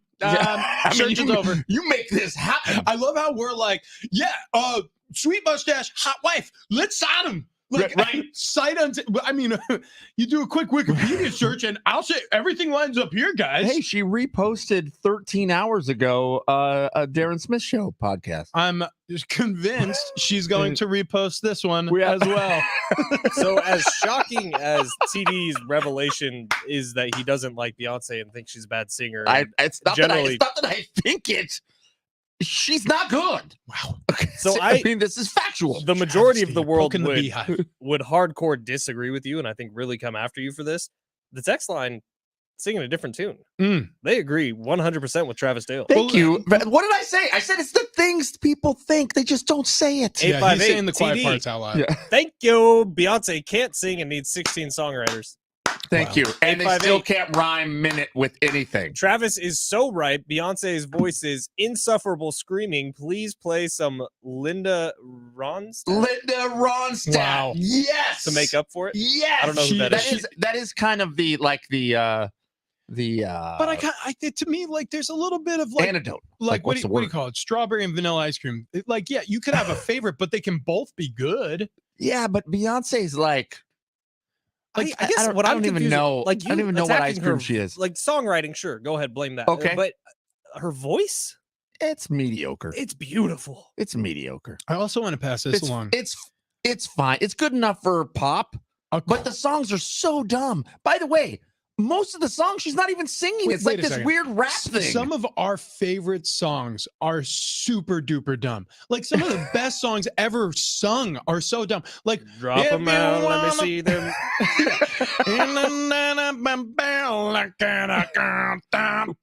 Cocaine. I know one word to that song. We gon' ride, we gon' ride, we gon' ride. Our cocaine. It's like there are some of the dumbest songs, but they're not. I don't think you're ready for this jelly. And it turns out I wasn't. So Padres insider Kevin Acee. Oh, go ahead. Would Benji Gill go to the top of your list? 1,000,000%. I'm looking through Carly Gill's. Doing a complete media just search. On the off chance that I'm at Petco Park at the same time as Benji Gill's wife, hire that man. Look, if there's one thing this show knows, it's baseball. If the other thing this show knows is wives, hire Benji Gill. Take it from us. Okay. Yeah. According to Padres insider Kevin Acee, Padres insider, by the way, with San Diego Sports 760. We haven't heard from him in a little while. Hell of a sentence. And we Okay. have dinner on the books with Kevin in 2 weeks. Yeah. He posted Thanksgiving. That's right. We're having Thanksgiving dinner at the AC Oh, house. maybe it might be next week. We just didn't tell him. So he writes in a tweet that he posted an article. So he's giving you kind of the hit points that he's going to hit in the article. But listen to this tweet. This sentence is amazing. Padres essentially press pause on manager search, focusing on the roster at GM meetings. Okay, so there's one. They have lots to do. Though signing Shohei Ohtani is probably not one of those things. Okay, that's two. Okay, so that's the left hook, the right hook. Give me the uppercut. Okay, including herein is an update on the health of the only two members left in the rotation. Neither of whom finished the season healthy. So you have Yu Darvish and Joe Musgrove coming off of injuries. The Padres aren't going to hire a manager this weekend. Or this week. Oh, and by the way, yeah, the Ohtani, like if there was even a distant chance that Ohtani would become a Padre, you could kiss that goodbye. That's not happening. Bob Nightingale put out one of his dumb lists the other day and included Ohtani on it for the Padres, and everyone collectively was like, Bob, shut up. Bob Nightingale also said that this was yesterday, actually, that the Phillies are going after Blake Snell.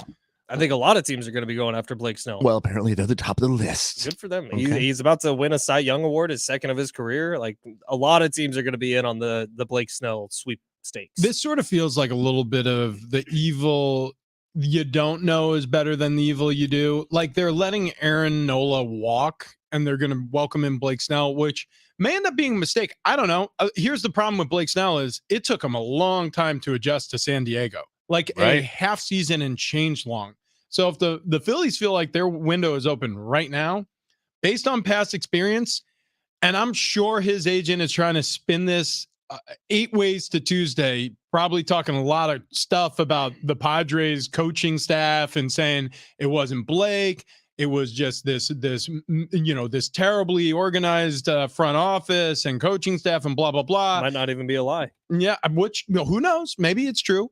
And maybe we were shielded from some of that. But that's what I would do if I'm his agent. But you gotta realize, like, Blake Snell, he's looked his best during the end of his time in Tampa Bay and during now the end of his time in San Diego.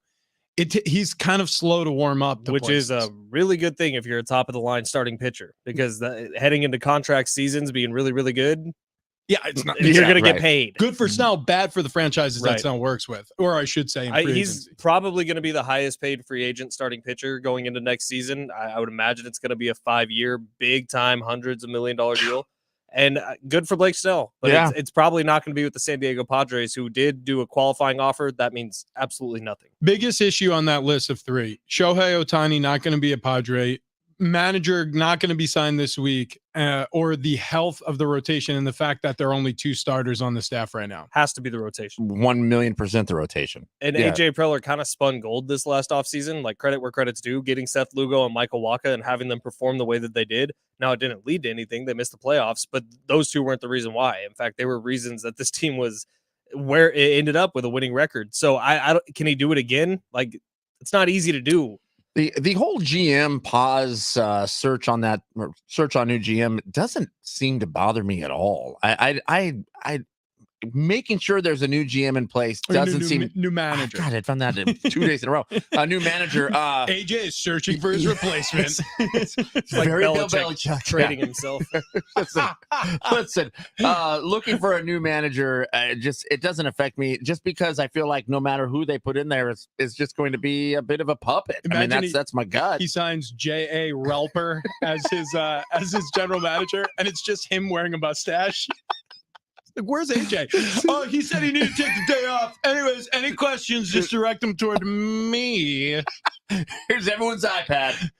Well, I mean, if it's Ryan Flaherty, that is what's happening. Well, yeah. So what does it matter? It doesn't. What is it? Yeah, because the orders that are being given right now are the same orders that are going to come into place here when a new manager is picked.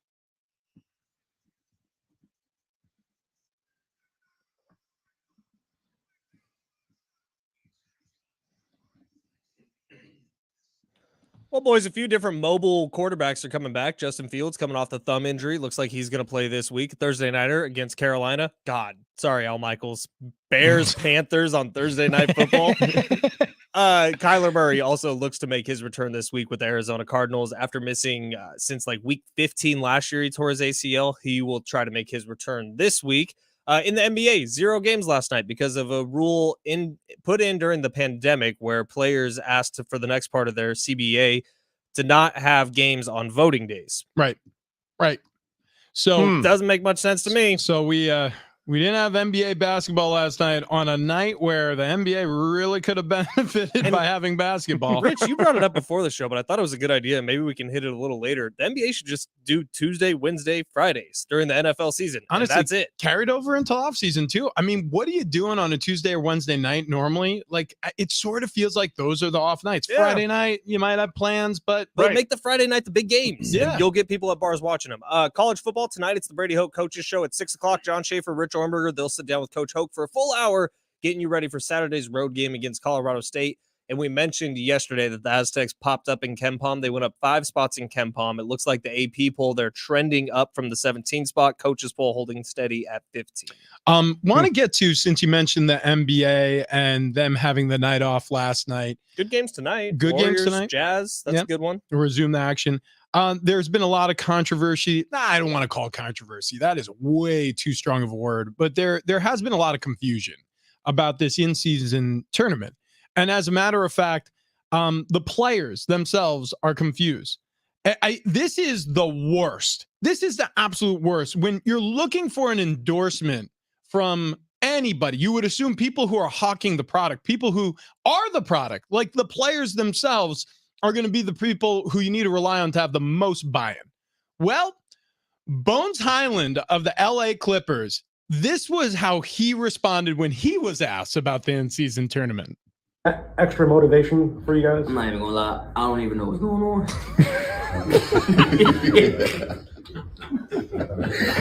I don't even know what's going on. I don't even know how it works. I don't know anything, honestly. I'm just looking at the schedule. I see on the schedule, say like a trophy next to one of the games. I'm like, I feel like the trophy's supposed to be in July. But why is there a trophy? I don't know what's going on. I'm not gonna lie.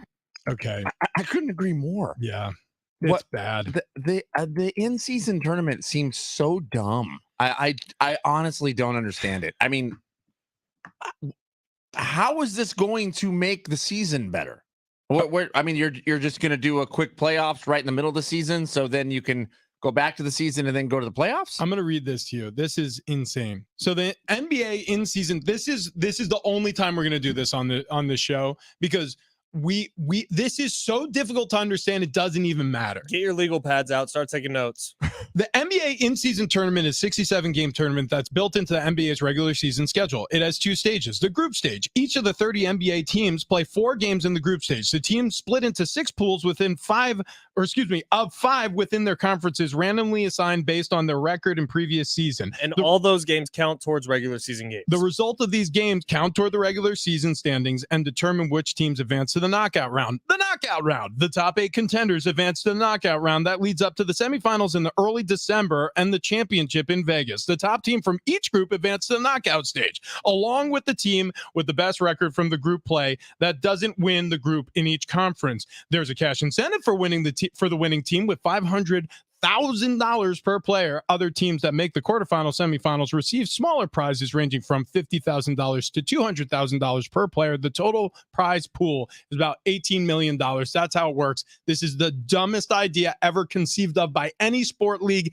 in American sports. I disagree. The players don't even understand it, Ben. But I disagree with you because of this. For years, we've been asking the NBA to do something about the regular season. For years, we've been saying that the regular season kind of sucks. They're trying something. Okay, a second. Hang on a this is second. honestly like, we are begging you, NBA, do something to make the season better. And they went, okay, so what we're going to do is in the middle of the season, we're going to play Who Wants to Be a Millionaire. And everyone's going to sit down and play Who Wants to Be a Millionaire. It's a tournament. So But they're doing for what? Okay, but if you take a step back and you look at it, you're like, okay, so this is what the World Cup does every year. Well, the World Cup is one of the most successful every 4 years, most successful tournaments in the history of the world, period, end of discussion. It gets billions of viewers every single time it happens.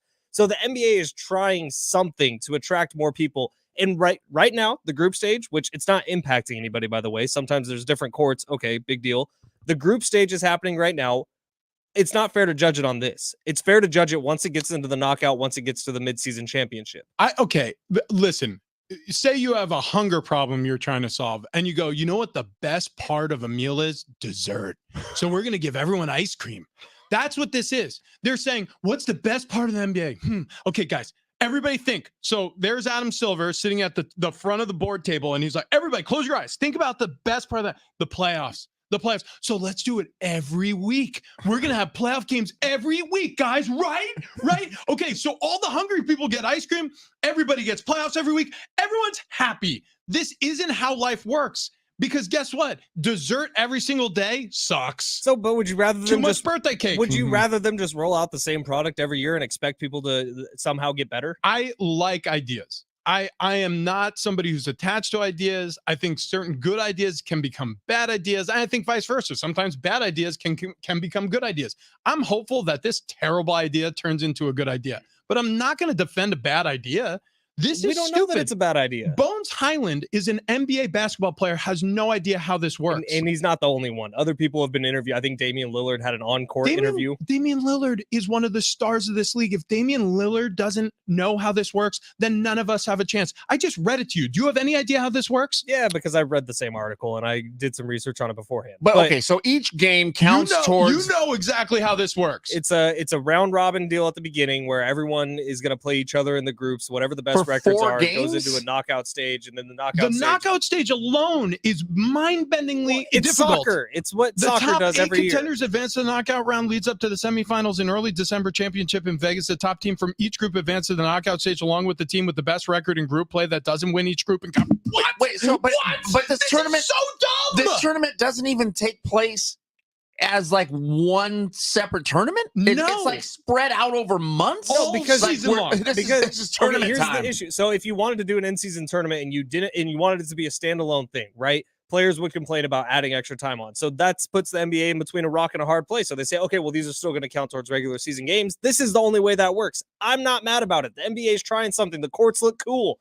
Okay. Well, listen, when they said in-season tournament, I'm like, okay, dudes, they're trying to do something. I was like you in the offseason before this. So, but why is in-season- this making you so mad? Because I thought there was going to be a pause in the season where they had all 30 tournament. teams involved in a tournament like Correct. we've seen happen at the college basketball level, which, by the way, don't reinvent the wheel. Do something we've seen that we're used to. Send out brackets to everybody. You would actually have something that works. Fletch, this doesn't. This is stupid. This We don't is know that. confusing. it could work. Oh, yeah. And Damian Lillard is a shining example of how well it's working, getting interviewed on court in season saying, yeah, don't ask me about the in-season tournament. Don't know. No idea how it works. What I just find mind-blowing to me is that you go, okay, how can you make each game in the season worth more and matter more? And you go, well, I guess the easiest would be to play less games.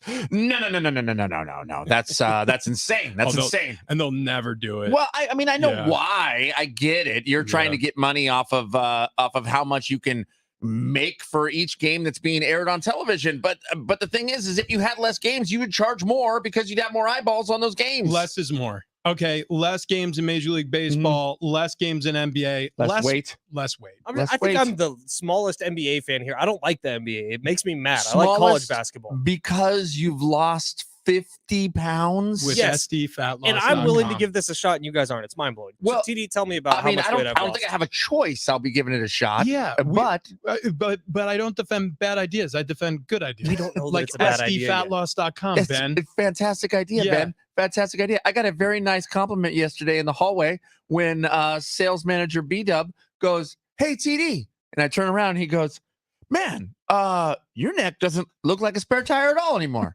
And I went, thanks. Thank you. And he's like, well, no, I heard you guys talking about it. And I was like, no, I mean, you can almost see a neck there now. Yeah, I'm sorry for spreading that rumor about your spare tire neck. Well, it It's used to fine. be astonishingly large. Well, now thanks to the folks at sdfatloss.com, it is astonishingly not as large. How about that? Lost 30 pounds over the course of 2 months and now in the maintenance phase. And I got to tell you, I'm not struggling. I'm not struggling at all. You know how many diets that I have tried and failed, but you lose a few pounds and then you go, okay, I'm done with the diet. And all of a sudden, boom, you're gaining weight right back. Yep. I'm just living the same life I was for the past 2 months because Wayne and Chloe over there, the staff, the coaches at sdfatloss.com. They show you the correct way to lose weight. They show you the correct way to keep weight off and the healthy way to lose weight fast, which we did.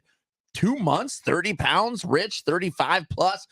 Fletch over here, 35. Down 70 pounds. 70 pounds. He's lost 20 pounds since I started talking about sdfatloss.com in this segment, and he did it without exercise. He didn't count points, calories, drugs, inject. Well, I don't know. Maybe drugs. Some Maybe drugs. All the drugs. He did all the drugs. Well, they didn't tell him to. They didn't tell him to. They said don't do that. They told us all do that, and it I'm works. tripping balls right now.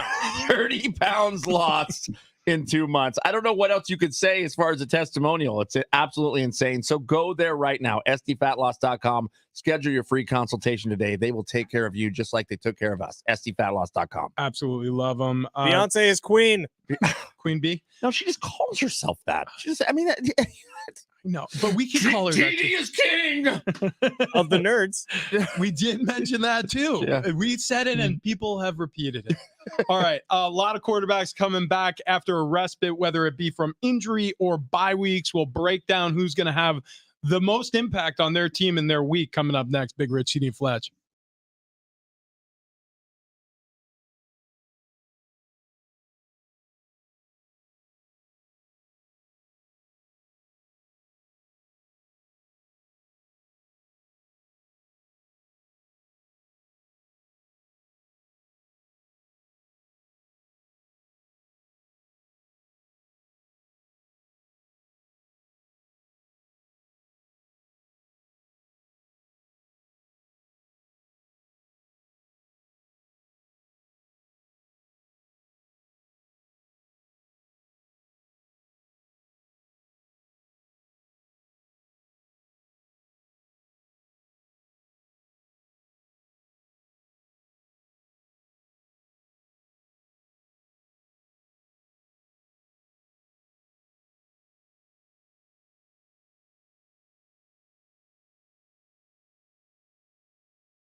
This update is presented by the Jim Buttrell Real Estate Team in the NFL. Rams signed free agent quarterback Carson Wentz to their team yesterday. Matthew Stafford's health in question. Aaron Rodgers drops a hint about his return, saying he could be back in a few fortnights. Some good matchups in the NBA. Warriors Jazz tonight. Lakers Rockets as well. And in college football tonight, it's the Brady Hoke Coach Show at 6. John Schaefer, Rich Ornberger sit down with the coach for a full hour. Guys getting you ready for Saturday's road game against Colorado State. Would you like to know what your home would sell for today? Get a simple text message with your home's value by texting your address to 855-600-6000. You'll get no phone call, just a text. Jim Buttrell has the buyer. Simply text your address to 855-600-6000.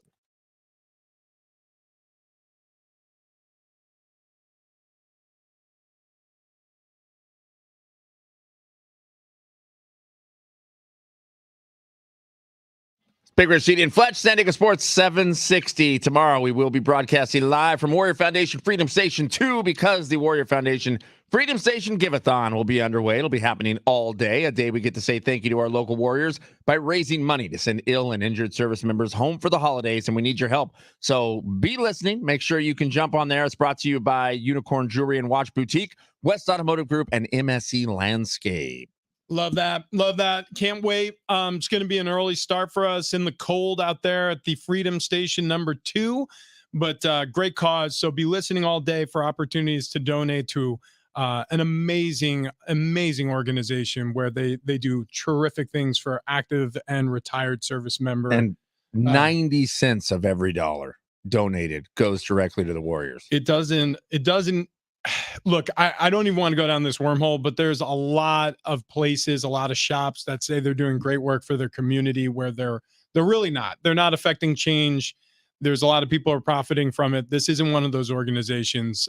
We've met the people who started this thing. We've seen the numbers. They've shown it to us. Like it's an amazing job that they do for our community of military members. So Warrior Foundation is what you need to type into the search engine or listen to the show tomorrow. We'll give you a text line to call in for to text in for donations. Okay. Speaking of text, Yeah. we got this from the 913. Let's TD, hear it. you had a neck like a fire hydrant. Now your neck is like a McDonald's straw. Well done. Not even Wow. sure how you can consume vast amounts of booze through that small little neck. Yeah, it's tiny. Teeny tiny. True. Like a giraffe. That's like a bobblehead. Well, yeah, but I mean, the McDonald's straws, though, in the world of fast food, they have like the fattest straws. Because they Yeah. want you to go to the refill. They do. I this- feel like they would not want you to go to the refill. This from the 858. No one is going to remember the NBA Cup in April when the playoffs Yep. starts. People are going to Yep. start watching then.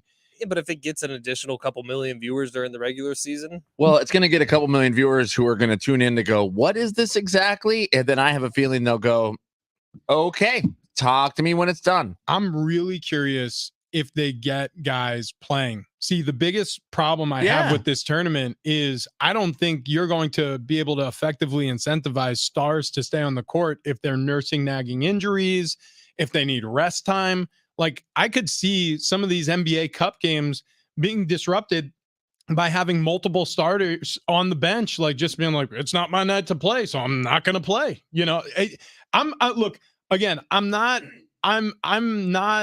upset that they're trying something new. The NBA needed to try something new. I think they went about this the wrong way, and they informed nobody of how they were doing it virtually until the season started. Because every single person that you talk to, including the players themselves, don't know how this works. Yeah, I agree. I don't mind them trying something. This just seems so, it seems so complicated to try. This is your dipping your toe in the water to see how you can make things work a little better for I feel your like season. you guys are just being lazy. We'll Just be- takes a little bit of reading to understand what's going on. NBA players too. You're a big reader. Yeah, you never ever come to this show unprepared and say things that make zero sense, and then when we fact check them, now you're just attacking. there are so many moments where Ben brings like a story to the table that he has got it well rehearsed and figured out. And now you're just attacking. There's no need for this. I know. Well, who called who lazy there? Well, if you're just curious about what this NBA in I season just tournament read. is, By the way, I just read it. You did. You did a great job. Walt Whitman. Be curious. Look, I just read it. It Not was judgmental. 4 paragraphs, and you know what I observed? You don't have to pay attention to a single thing I read until December. which is the reason why I said that they should have made a self-contained tournament in the middle of the season. And if you have to sacrifice a couple of regular season teams for some of these teams, so be it. But if the product is compelling and you can hand out brackets to people to fill in, boy, you got a winning product. You would have me sold. How about this? They do their in-season tournament like they're doing right now with these what's the first round called? The group stage. The group stage. play stage. You do the group stage, but you don't tell any team that they're in the group stage or when the group stage will start. So they will have to have everyone playing every game because who knows? Now, I was surprised when all of a sudden the in-season tournament had begun, and they was just like, "Oh crap, this is happening! Why does the court look weird?" Yeah. That Well, they was could have sent a memo. That's all I'm saying. surprise sauce. All. Well, also, I don't know. It's like game 3. I also like the fact that, like, the NFL, for example, it's simple, right? You know, you have these 17 games, you win, you lose, you understand, like, better record. Win or go home. Yeah. Like, I mean, it's basic. It's like easy numbers. It's like, okay, 9-8 record, bad. Okay, 13 and what would it be? 4. Good. That's Really good. good. That's really good. Like, so I like that. Now, I think a lot of sports fans are like me. They don't want to have to do like advanced algebra when you're Right. looking at a schedule and think like, okay, so what tournament is this one for? Is this for the playoffs or It's is it a for? secret tournament? It's a secret Yeah, tournament. we're gonna do this now, and then the tournament's gonna stop. Just for like a month. Justin Fields coming back, Kyler Murray coming back from their injuries with the Bears and the Cardinals, respectively. Carson Wentz is signed to the Rams. Of those 3 quarterbacks who we're going to see coming out of their bye week or with a new team or coming off of injury, who do you think performs the best through the end of this season? Just because of recency, I would say Justin Fields. Okay. He's been playing this year. He's missed the last few weeks because of the thumb. And I do think he was trending in the right direction before he got hurt. Kyler Murray, I have no idea what we're going to see. I think it's a vastly worse Arizona Cardinals team that he's coming back to than the one he left. And that's a dangerous situation for a quarterback who was struggling when he went out. And the Carson Wentz thing, I don't know if he's even going to play necessarily the next time the Rams are on the field. I think that this was a piece that they're adding, taking a flyer on in case Matthew Stafford is not the guy next year or moving forward, because I don't know that he will be. Yeah, I mean, I guess I'd agree with all that. Kyler Murray, what are you playing for out there? I mean, it's to me that's. Yeah, you would hope that in his head, if you want to see a good Kyler Murray on the football field, which the NFL is better when there's a good Kyler Murray on the football field. I agree. In his head, he's thinking, I need to play really well to get my next job Yeah. and to lock up a second contract. Well, good luck out in Arizona because you're going to have to probably figure it out on your own. Well, I look at a guy like CJ Stroud and I see what he's doing with a anonymous Good point. cast, no help up front on his offensive line. They were injury revolving door to start the season. The most added person in fantasy football this week, by the way, other than Carson Wentz, because that started going crazy, is Noah Brown.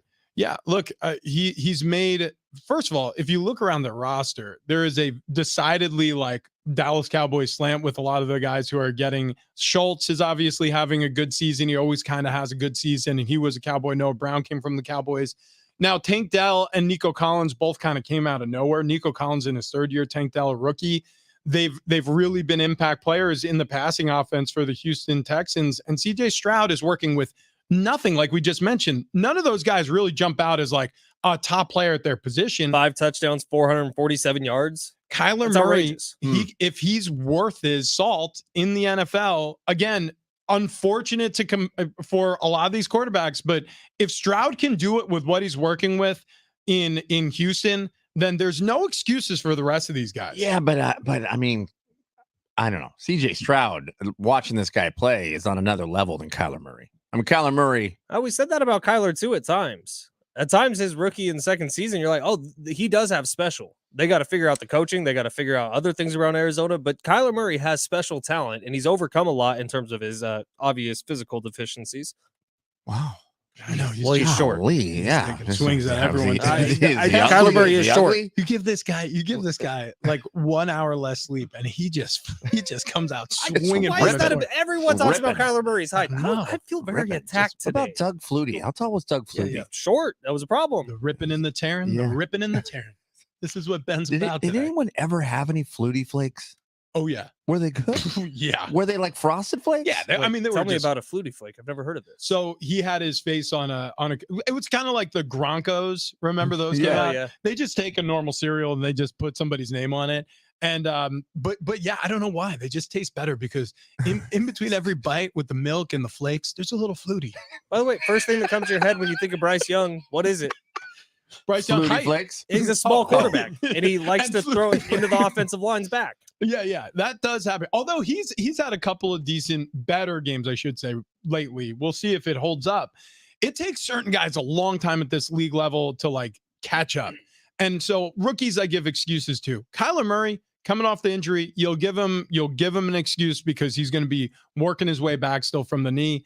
But at some point, you got it's like it's time. It's down to the nitty gritty in Arizona. You're either rocking and rolling with Kyler into the future, or you're trying to find a trade partner. I do think he's going to walk out of that tunnel and be like, who the hell are these guys? Yeah. When I left, I had an all-pro wide receiver. I had a fantastic defensive end. Now I have nothing. You got Zach Pascal.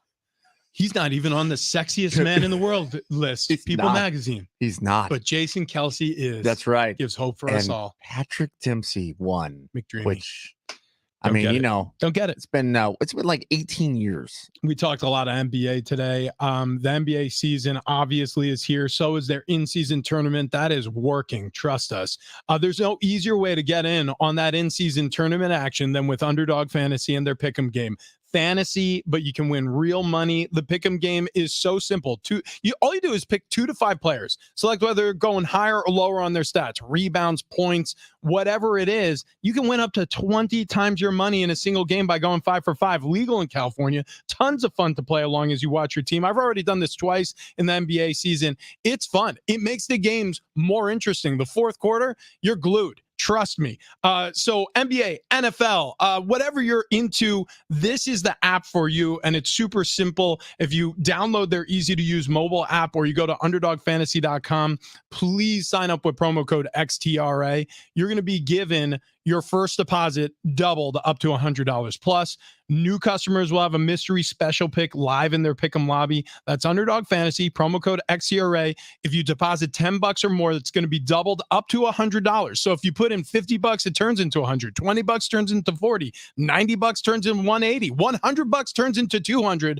That's doubled. And plus, you're going to have your special pick in the Pick'em lobby. Must be 18 plus and present in the state where Underdog Fantasy operates. Terms apply. Concern with your play. Call 1-800-GAMBLER or visit ntpgambling.org. Okay, coming up next, one last thought on the Padres, what they're going to do this offseason, especially while they're in Arizona. That's next, Big Rich, TD and Fletch.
Coming up next, we have a very special prize for one of our listeners. That's Joey. right. Danny, Donnie.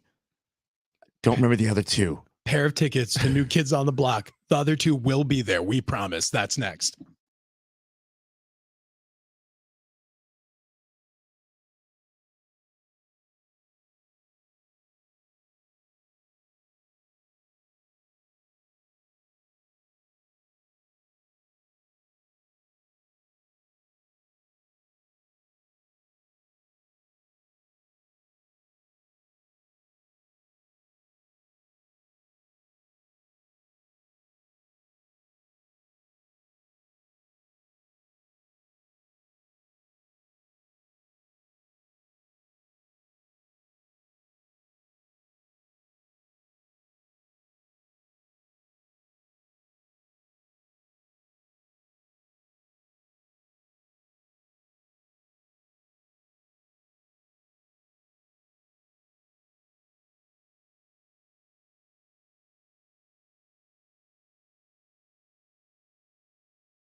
Yeah.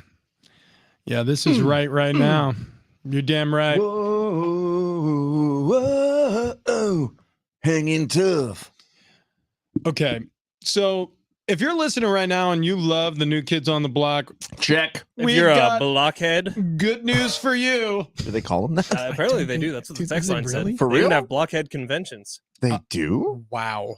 I did- Text line, not me. Okay, This is listen. not my information. If you have a poster of Joey, Jordan, Donnie, Argon, and Carmichael hanging on your wall, well, Danny, Danny, Joey, damn it. Jordan, Jonathan, Donnie. if you have them hanging on your wall, or maybe you're in the garage, maybe you're a closet New Kids on the Block fan, that's fine. These calls are anonymous. You go ahead and you call in at 844-570-1360. Not now. Just come on out. Just come on out of the closet and proclaim your New Kids on the Block patronage We're rough. at 844-570-1360. Tickets are available at livenation.com. That's right. That's right. Listen, this is very simple. You just keep listening. You're going to have your opportunity to call. Okay, guys. Yeah. Padres. Mhm. Managerial surge. We Yes. solved it. It's Benji Gill. Okay. Okay, I moving certainly on. hope so. If it's not, they have completely blown it. Pitching staff. What if Blake Snell is back? He's not. No chance? I don't think so. What What okay. if he just loves San Diego? He loves it here. Okay, I'm All the Padres have talked about is cutting costs for next season. Yeah, I know. They're not If- going to add on another if they- $150 million contract. If Blake Snell stays here, he will take a massive pay cut. okay, but let me spin it. and he won't. Let me spin it. Why So would you? You're gonna owe Juan Soto a ton of money this upcoming season unless you trade him. Which Okay. I think they're going to do. So you trade Juan Soto, frees up cash. Blake Snell is here. He's already pitching well. Ah. You need pitching. Here's the problem. It frees up cash for this season. If the Padres could sign him on a 1-year deal, I think they would. But Blake Snell's not going to take anything less Give than him a $1 $5 or billion. $6 deal. Yeah, I get it. But what happens if you can add something to it, like the Cronenworth deal, get that off your books? You know what I mean? Like, it doesn't have to be just like maybe you take less back in terms of rebuilding the farm, shipping away Soto, but you you free up some salary space by putting a contract with it. I don't think the Juan Soto thing is the big deal. Like they could absorb that for another year. I think the big deal is the big 4 contracts that they have, and not to mention the Yu Darvish and the Joe Musgrove contracts, which also aren't cheap. Like they have so much money committed to the next 6, 7, 10 years that they can't add anything else right now. $33 million is what they'll owe Juan Soto in 2024. And that's the is projection that pending right now. arbitration? Yeah. Because so it could even be higher. So that's my point, is that's a huge amount of dough. Now, I'm not saying that's going to be in effect for one season, and then it comes off your books because he's going to become a free agent. And I don't know if you're looking to re-sign Juan Soto, especially if the only thing we're hearing is Padres looking to trade Juan Soto. And so the $50 million loan, that's a big deal. And the fact that Eric Grupner has said consistently, we need to cut payroll. Yeah, I don't know. It just, to me, you took out the loan for payroll, and I understand they have to get under a number, but maybe Soto coming off the books, maybe if you could tag a little bit more salary coming off the books with a Soto trade, maybe there's room for it now. Their biggest problem is rotation right now. They just have 2 on their starting rotation, and it's Yu Darvish and Musgrove coming off of injury. It would be nice to have a Snell. It would be really nice. Did they do Star Wars night over at Petco Park? I think so. I believe, yeah, they Is do. there, Yeah, is there a they Han do. Soto? Wow. Take a lap. I can't believe it. Get the hell out. I mean, it's been 3 hours. He You doesn't literally had 30 more seconds, Travis. 30 more seconds. How did it was, you were so close. Thank yous in advance go out to everybody who joins the show tomorrow, because it's going to be a really big day out there at Freedom Station 2 for the Warrior Foundation Freedom Station. We can't wait for it. It was a big day last year. It's going to be a big day this year. Thank you to all the roadies, the dogs, the hangers, the bangers, the riches, the TDs, I guess. And thank you to all the Beehive, who I know is going to come after Travis Dale on our social post later this afternoon. We're going to put something on TikTok that's going to anger a lot of the Beehive. Oh, but it will. The majority of the world will be happy about it. Okay. He's saying the quiet parts out loud. So will the herd, coming up next.